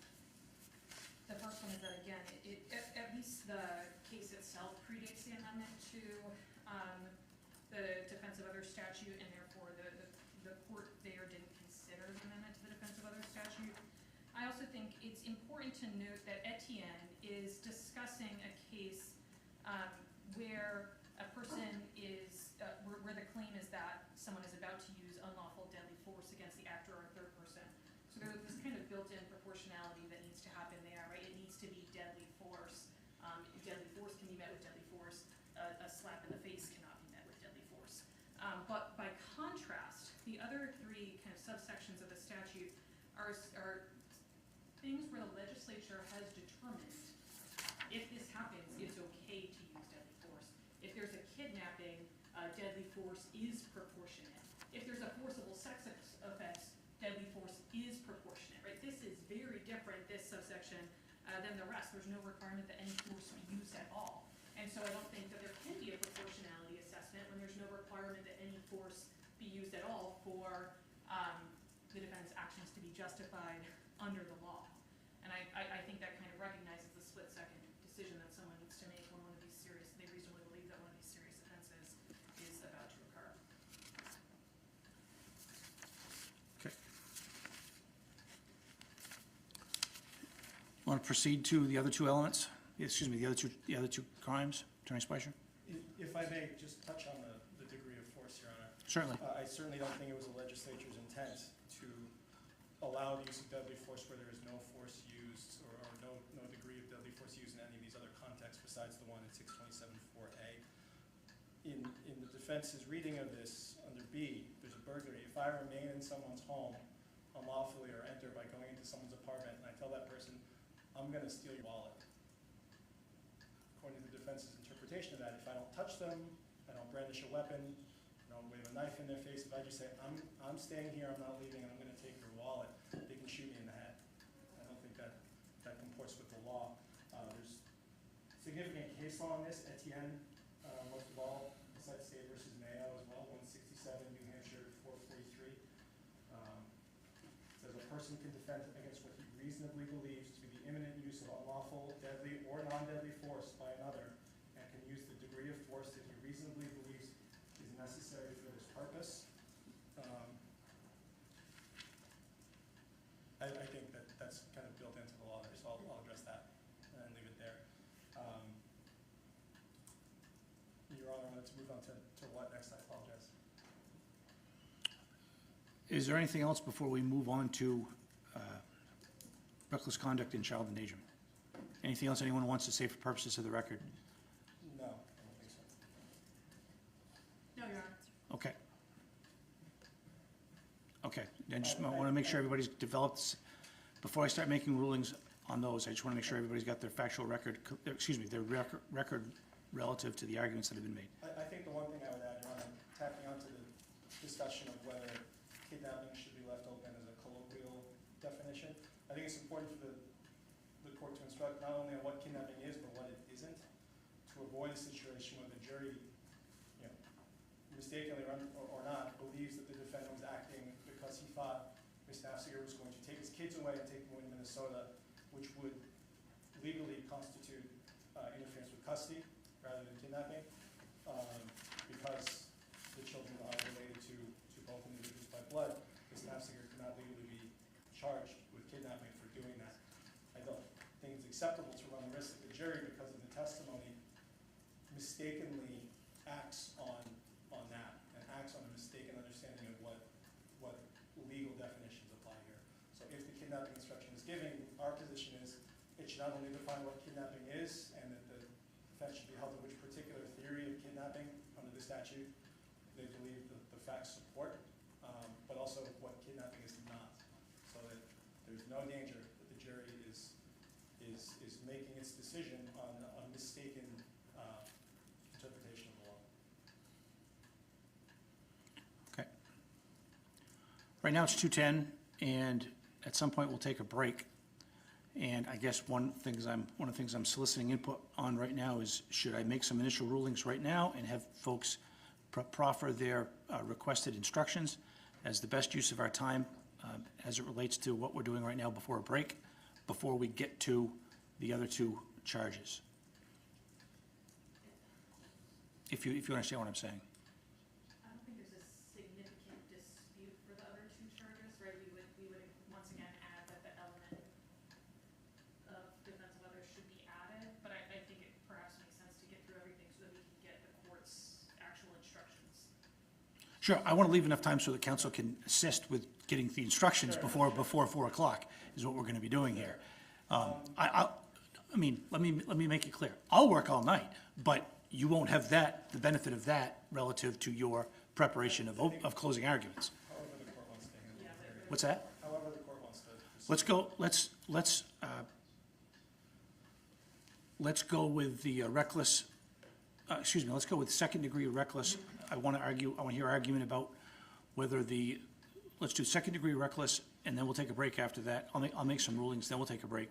So I guess my question relates to the defendant version includes the defense requested version includes the phrase depraved heart, whereas the state's version, I believe, does not, based upon the jury instructions relative to the manifest and extreme indifference to human life.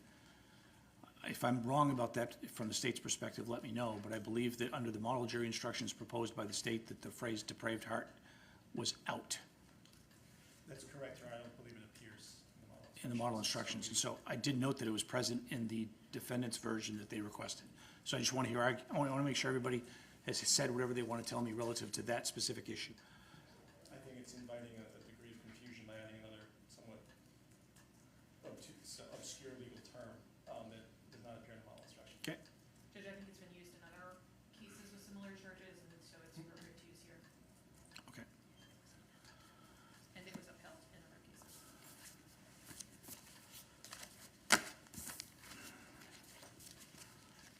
Okay, so once again, Attorney Kettles, going back to the NOMAR instruction, you indicated that your position is that is a correct statement of the law. I understand that it's been used previously, but you also indicated as part of your argument that it had been used relative to justified shootings?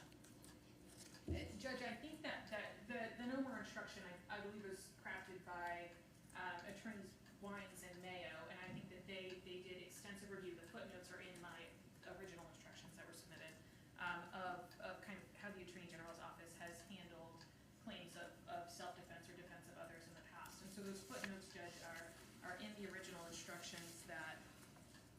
were proposed instructions that were submitted. Let me find when those were submitted. Back on September 3rd. Okay. And so I essentially,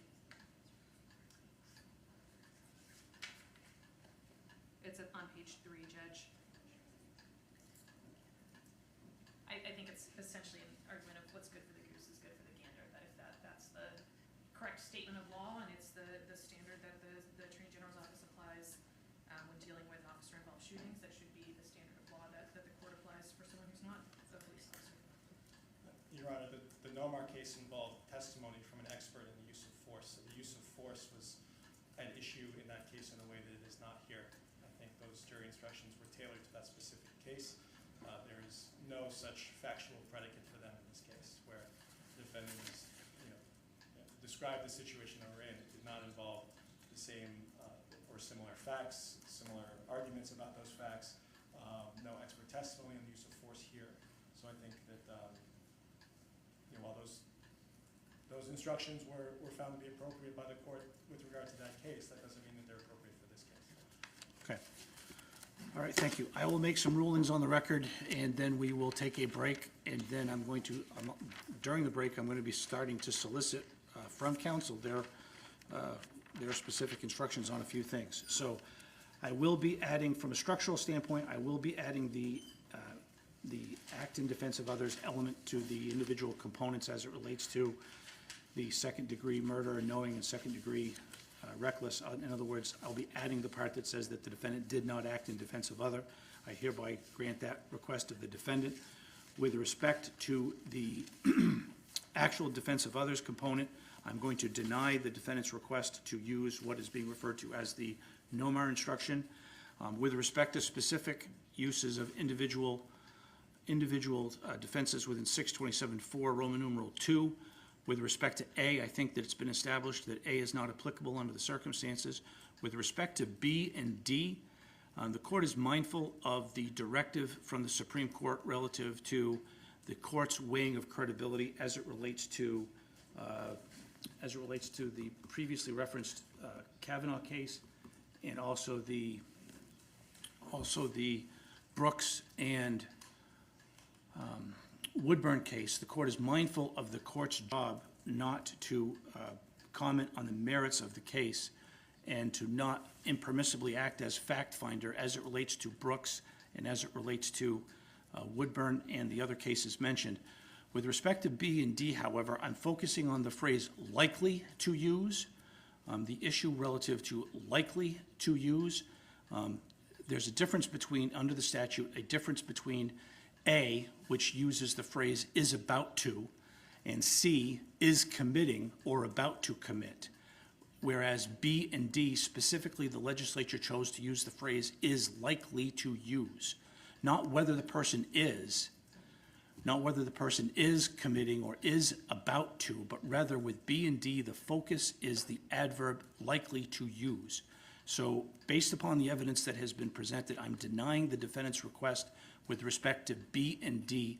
And again, I am not substituting myself in the position of fact finder. I'm not commenting on credibility, but I'm focusing on the phrase is likely to use, both with respect to B and D, as opposed to is about to use or is committing or is about to use, which is a different sentence structure used by the legislature in A and in C. I am going to grant the defendant's request with respect to C.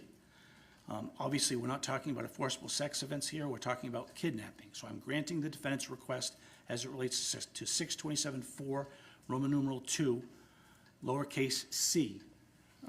I'm aware of nucus as it relates to whether there's a legal predicate or not. I believe that the defendant has established that.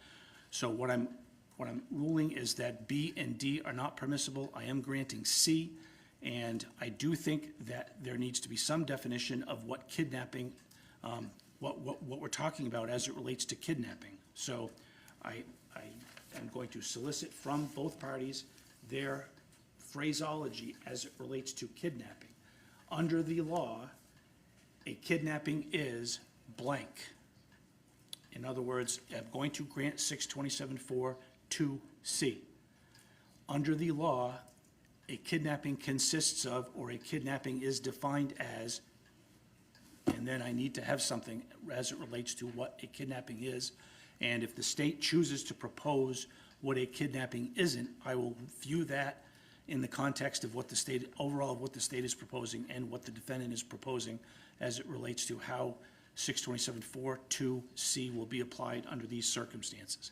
And I'm also going to adopt for purposes of ruling right now, I will adopt the Etienne phraseology as it relates to the degree of force, deadly force versus non-deadly force. So that's what those are the rulings as it relates to what we've got to this far. Finally, I will not be using the phrase depraved heart. I will be using the second-degree murder, the remainder of the second-degree murder reckless component with including the manifesting an extreme indifference to the value of human life. The rest of that, but not including the depraved heart sentence. So with respect to this point in the instructions, any questions from the state as it relates to instructions at this point? Attorney Spicer? No. Okay, Attorney Kettles?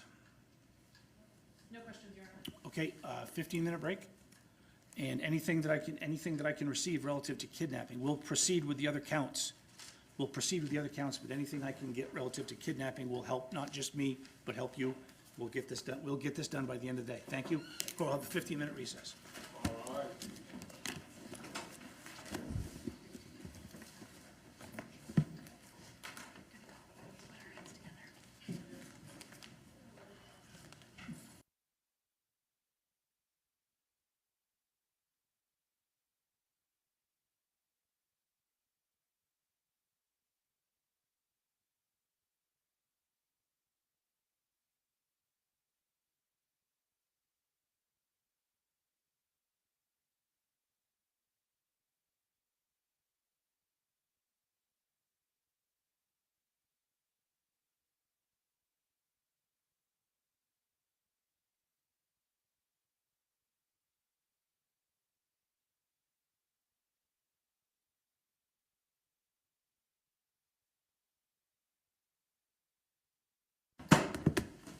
Thank you. Please be seated.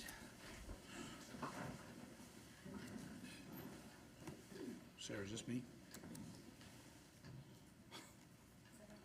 No, do I? On the desk.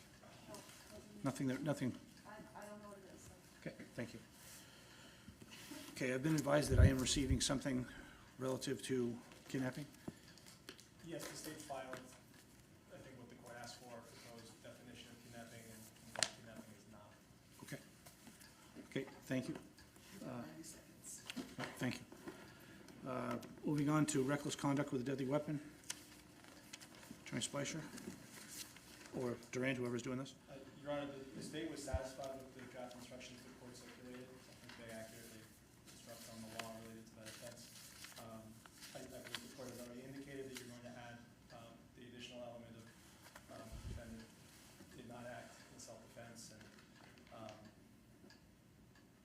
that's already been ruled out. But otherwise, the state has no issue with the defense or with the introduction as written. Okay. Okay. And Judge, I think all we did was add the fourth element and then take out some of the additional language regarding deadly weapon because I think, and serious bodily injury, because here the manner in which it was, you know what, Judge, actually we're fine with the instruction that the court gave with the addition of the final element. Adding the additional element? Yes, Judge. Okay. So I will amend reckless conduct with a deadly weapon, charge ID ending in 222C relative to adding the state's burden to prove that element beyond a reasonable doubt of defense of another.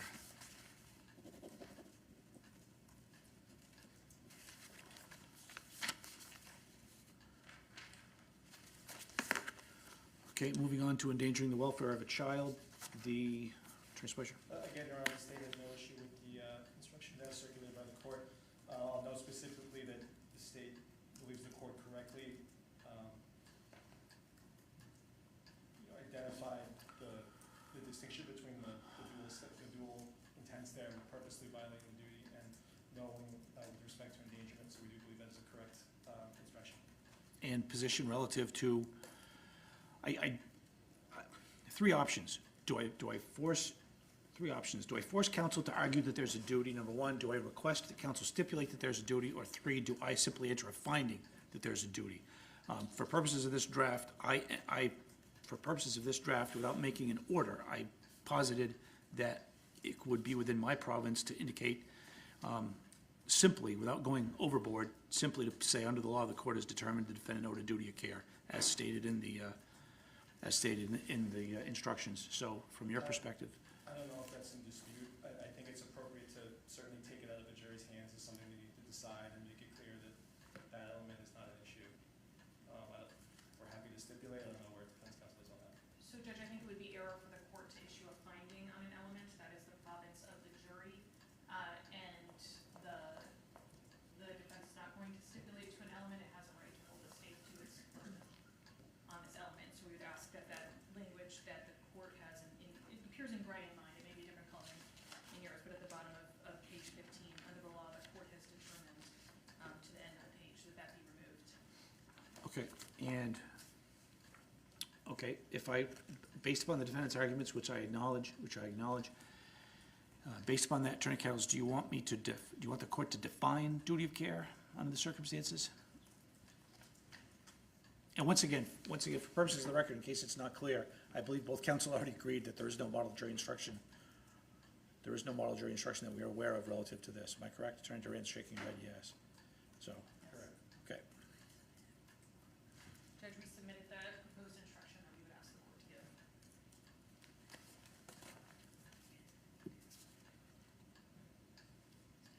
And the one, just so I'm clear, the one requested by the defendant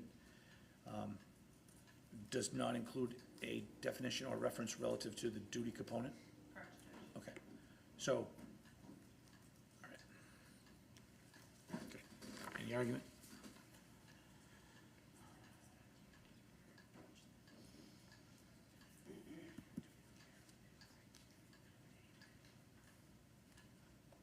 Any argument on that? No. Okay, so with respect to endangering the welfare of a child, Attorney Kettles, if I strike the one that was on my page 15, if the pagination has not been changed, the one that was circulated to council, if I strike the sentence that begins under the law, the court has determined, which I'm doing that, is there anything else in my wording that, and if I add not in defense of another,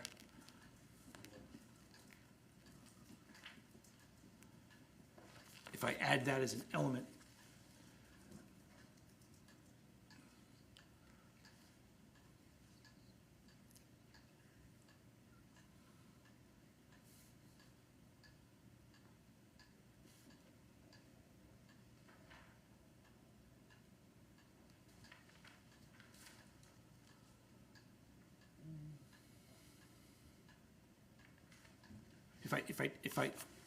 if I strike the comment about the court finding a duty, number one, and number two, if I add the not in defense of another element, both of which I'm going to do. The next question, I guess the next question that really I'm getting at next is, in the statute for which there is no model jury instruction, it includes two different states of mens rea. And what I attempted to do and how I wrote it was reference the purposely with respect to violating the duty and the welfare with respect to the effect upon the child. So I understand that the defense has requested their instruction, but if I add defense of another and if I take out the finding of a duty, does the defendant have any position as it relates to the relation of the mens reas, the relation of the two separate mens rea components to the individual action components of violating a duty and the endangering of the child? Judge, our position would just continue to be that the proposed instructions that we filed on multiple occasions are the best instructions in which we've given in this case. Based on in re and K. Okay, so my observation, I understand your position. My observation is that the one requested by the defendant does not match up the mens rea with the individual the individual actions, which if I grant the defendant's request in that regard, my concern is that I'm not adequately providing the jury with the necessary instruction under the circumstances. I'm still considering whether to grant the defendant's request, but I'm trying to find out if you don't want there to be a reference with respect to the mens rea component and the actus reus component. Judge, I believe our proposed instruction discusses both the mens reas. Your Honor, I think the court's instruction accurately captures this issue in the statutory language, and I'll cite State versus Bortner, 150 New Hampshire 504. Okay. That I think speaks to the interplay of those two, but I think it is appropriate to instruct as the court is doing. Okay. Okay, thank you. All right, moving on relative to, that concludes essentially the defendant's draft. Moving on to my draft. Again, I'm moving up the defensive and other components. I'm moving that up so that it is coming directly after the elements for second-degree murder, knowing, go right into the the defensive and other component at that point. So now back on my draft, I'm at page 20. My inclusion, the paragraph starting with multiple charges. Position on that? Multiple charges, alternative charges, position from the state? No position, I believe that's acceptable. Okay, Attorney Kettles? Judge, with the multiple charges, I guess my concern is that if the jury finds that Mr. Duren was justified in causing the death of Caitlyn Naffziger, then that should lead to a not guilty verdict on the other charges as well, as any proportionality or any other kind of argument would surely mean that he was justified in his actions that would otherwise constitute lesser offenses. The state didn't disagree with that. Certainly the jury, if the elements are different, there was no overlap, these are not lesser included. There's no automatic function of law where the defendant would necessarily have to be innocent of other charges if acquitted on either of the murder charges. I think they are separate and distinct. There are scenarios where the jury perhaps could find the defendant not guilty of murder, but certainly still guilty of reckless conduct or endangering of a child. And I think, okay, thank you. Attorney Kettles, any response? I think our point is that if the jury finds that the state has not proven beyond a reasonable doubt that Mr. Duren was not justified, then that would result in acquittal on all four charges.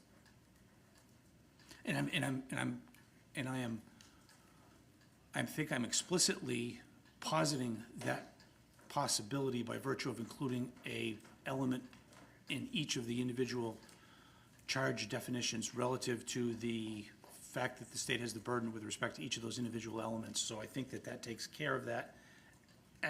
The justification defense is essentially inserted into each of the element definitions in each of their constituent sections.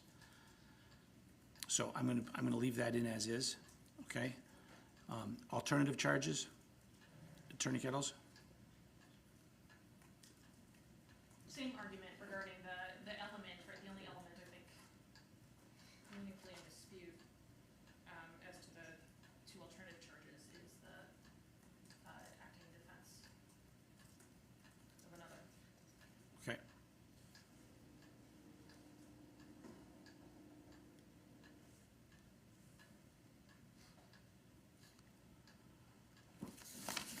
Okay. And the rest of it, I hesitate to use the phrase boilerplate, but with respect to the remainder of the boilerplate, so to speak, obviously it is extremely important. By saying that, I do not mean in any way to not indicate how important it is under the circumstances. However, when I use that phrase boilerplate, I'm simply saying it's the same usually from one case to the next. So I don't know if there's any specific challenges to any, or questions with respect to that. No, Your Honor. No, Your Honor, just I guess request at some point that we could see the verdict form. Certainly. No, I should have sent that. I'll get that to you instantly, soon. Okay. Anything else right now with respect to the instructions, Attorney Speicher? No, Okay, and Attorney Kettles? Is now the time to discuss the definition of kidnapping? Yes.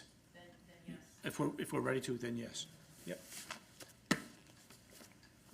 So, Judge, the state just a minute ago propounded a proposed definition, and I want to be clear that we continue to maintain our objection to defining kidnapping for all the reasons that we discussed before in terms of McDonald and Woodbury and the other cases cited in our motion.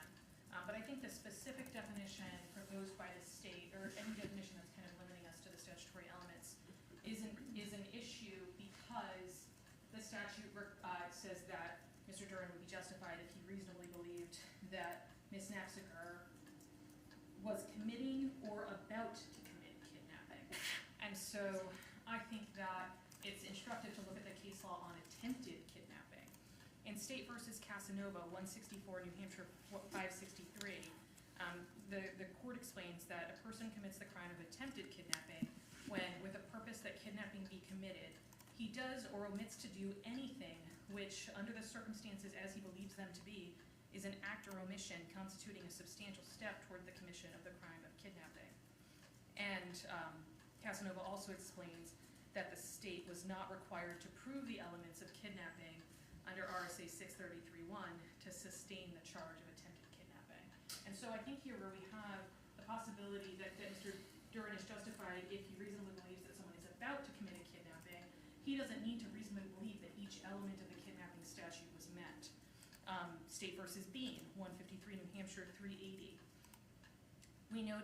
The Supreme Court says, we noted that the attempt statute requires the state to identify the intended offense. This is an attempted kidnapping case as well, but does not require the state to plead and prove the elements of the intended offense. Since an attempted crime is by definition a crime not completed, the state could not plead, factually identify, and prove the elements of the intended offense as if it had been carried out. We therefore held that the state was not required to allege in the indictment a statutory subsection of the attempted offense. To convict the defendant of attempted kidnapping, the jury was required to find that with the purpose of the crime of kidnapping be committed, the defendant did or admitted to do anything which, under the circumstances as he believed them to be, is an act or omission committing a substantial step toward the commission of the crime of kidnapping.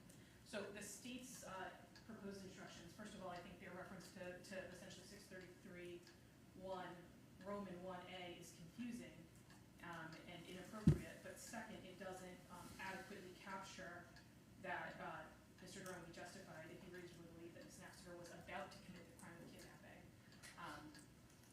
based on Bean and Casanova. So with respect to the defendant's position that the existing phraseology in the jury instructions is sufficient as is and don't define kidnapping further at all, am I correct? Yes, Judge. Okay. That it should track the language of the statute because the legislature has not referenced 633(1). It would be improper for the court to limit kidnapping to the offenses in 633(1).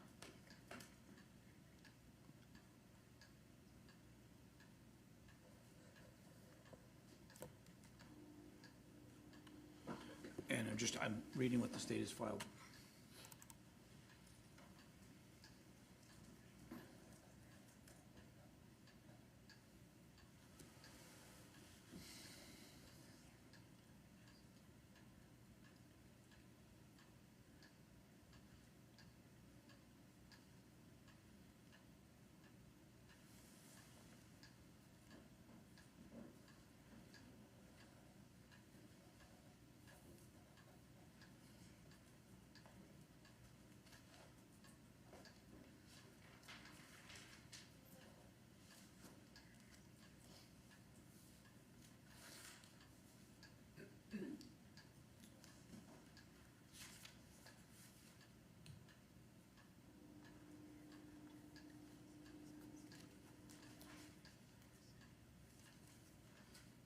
Judge, when the court's ready, I'll have more argument. Certainly, just a second.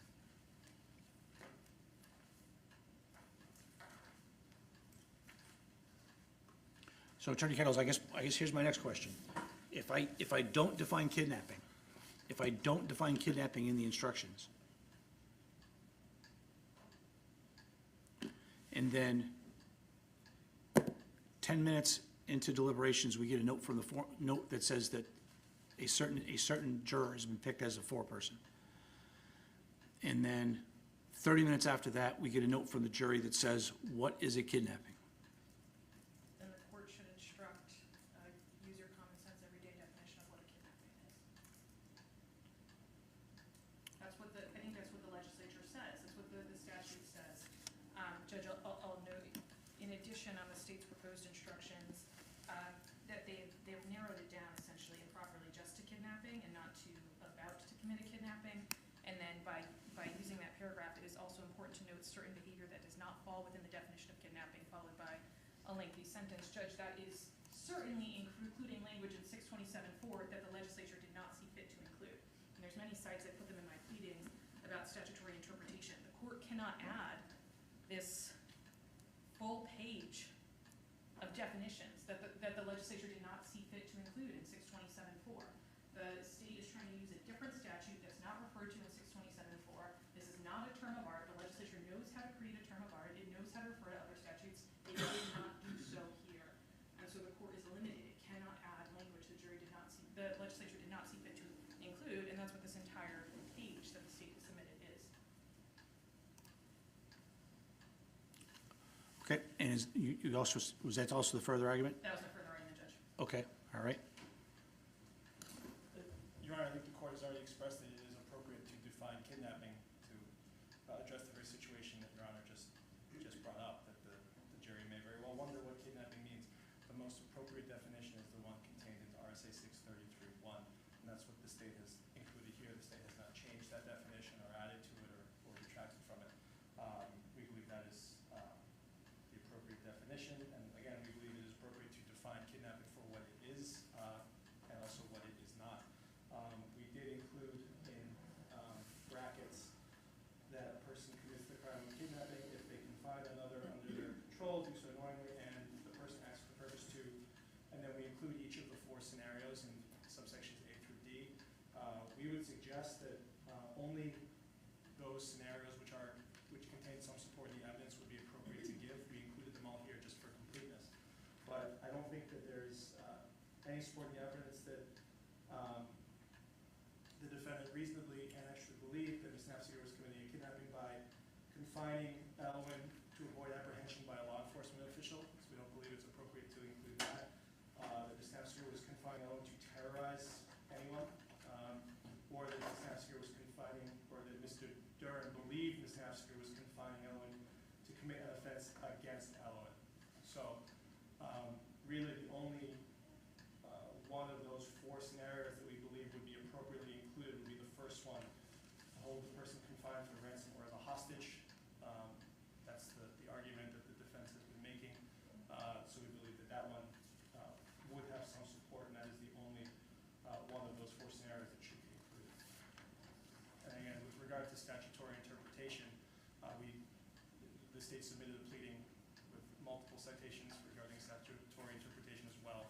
It's our position that it is appropriate to define kidnapping in this scenario. And so once again, Attorney Spicer, with respect to McDonald 163-115, the statutory interpretation of defense of others includes the phrase forcible sex offense, which there's discussion in McDonald that it's not coextensive with aggravated felonious sexual assault in McDonald. Would you agree with me relative to that?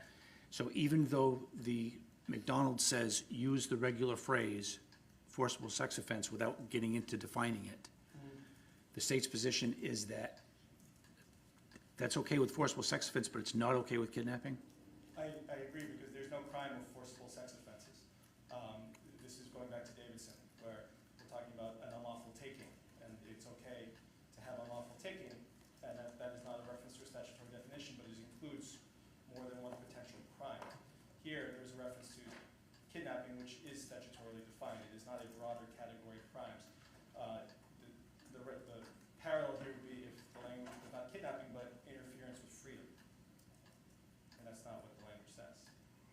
And am I also correct that the state's position is that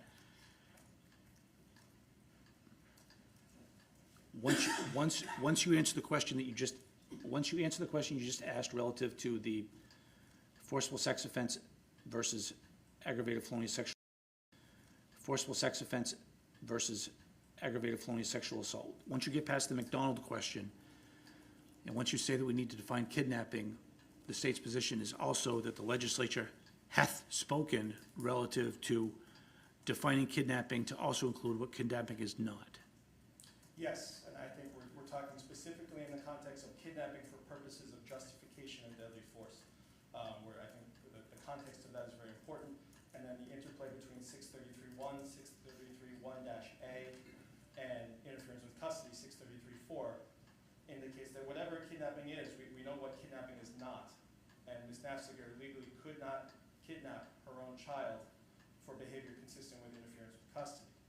And there is a great risk that, based on the testimony and the evidence, that the jury may act on a mistaken belief of the law that that is what kidnapping is. And that we want the jury to understand what kidnapping is and what it is not. Attorney Spicer, I haven't made my mind up yet as it relates to this issue, okay? So my next question for you is, if all that's true, am I invading the province of the jury as it relates to giving this specific instruction as it relates to the elements of the general offense? Am I impermissibly, does that instruction that you're asking me to give, does that impermissibly invade the province of the jury? And or does it essentially does it mandate a specific outcome which is impermissible under the law?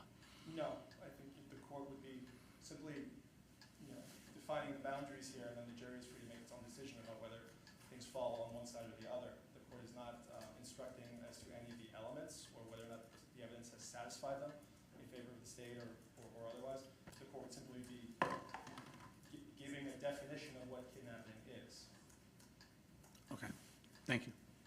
The way the legislature has written the statute, the only guidance that the court can give is the word kidnapping or about to commit a kidnapping. That's what the legislature has said. The legislature has explicitly omitted an interplay between 627.4 and 633.1 or 633.1A. The legislature knows how to connect those statutes, and it chose not to. And the court cannot ignore that deliberate choice of the legislature.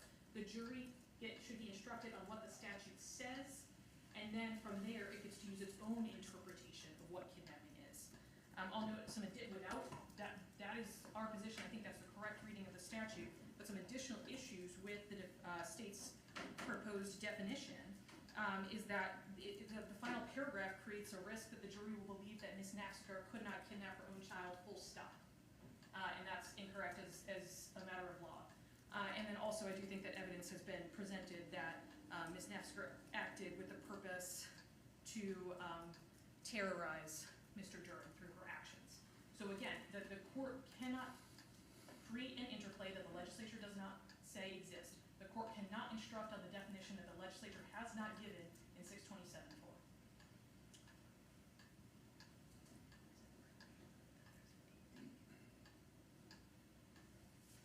And for the record,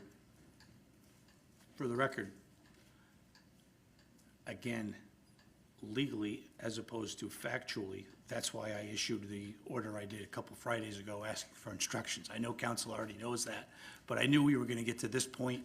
I didn't know. I take that back. I didn't know we were going to get to this point. My assumption was we were going to get to this point where we are right now, and I wanted to make sure that we had adequately briefed the issue. And I know council has competently and with great care, council has competently briefed the issue relative to both sides. So that is why I wanted to focus everyone on what I did a couple weeks ago, which is why we're here right now. Okay, anything further, Attorney Spicer? No. Attorney Kettles, anything further? No, Your Honor. Okay, all right.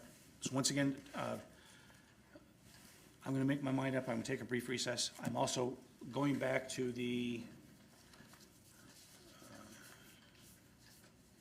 I'll make a final decision. We're all set on reckless conduct with a deadly weapon. I'll make a final decision as it relates to child endangerment. And I'm going to check one thing, and I'll make a decision as it relates to this specific issue. And again, I haven't decided what to do, but Attorney Kettles, if I grant the state's request, it's hostage and terrorize? Yes, Judge. Okay. All right. All right. we're getting there, counsel. Okay, all rise. Oh, and I'll get the verdict form disseminated right now, also during this break. Be back when I can. Thank you. Coles County Superior Court is at recess.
Okay. Once again, for those uninitiated in this process, the reason this takes so long is because we need to make sure that we have all the evidence in, number one. And number two, the reason we're doing this is to make sure that counsel can adjust their closing arguments based upon how they know that I'm going to be instructing the jury, which happens after the closing arguments are conveyed to the jury. So I think the final issues before the court that needs to make a decision on with respect to the endangering the welfare of a child count, I'm going to maintain the version which is included in the draft that was circulated, with the exception of removing the court making a finding relative to duty and inserting a element relative to the need for the state to disprove that element beyond a reasonable doubt. Excuse me, the fact that the defendant did not act in defense of another, that the defendant acted in defense of another. I'll add that element as a fifth element. I'm taking out the recitation to the court making a finding relative to duty. Relative to the legal issue relative to definition of kidnapping, I thank the state with respect to its prompt ability to submit a document relative to the definition which is being advocated by the state.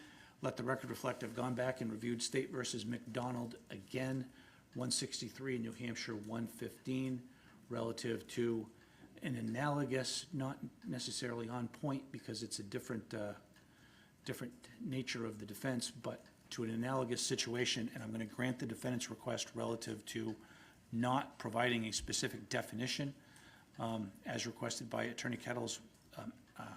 I reviewed the state's request again. Again, I reviewed State versus McDonald, and brief shepherdizing relative to running that case forward for any negative authority on the applicable point. I did not see any, so as a result, I am going to grant the defendant's request relative to leaving the term undefined or using a non-statutory defined meaning. Am I correct by the way you're advocating, Attorney Kettles? Yes, Judge, leaving undefined. Okay. I've also circulated the proposed special jury verdict form. Any comments with respect to the verdict form? Your Honor, the only comment I have is a suggestion that perhaps with regard to the two murder charges, it might be helpful to include knowing or reckless, just so that there's no confusion on which charge they're Okay, anything else? considered. No. In addition to that suggestion, Your Honor, we would prefer that not guilty be first and then guilty. Okay, any objection relative to including knowing and reckless relative to parentheses? And switch not guilty and guilty? Yes. Any objection on that? No. Okay, court will grant that request and will interpose or will flip around that guilty and not guilty relative to that. Anything further, Attorney Kinney, on that?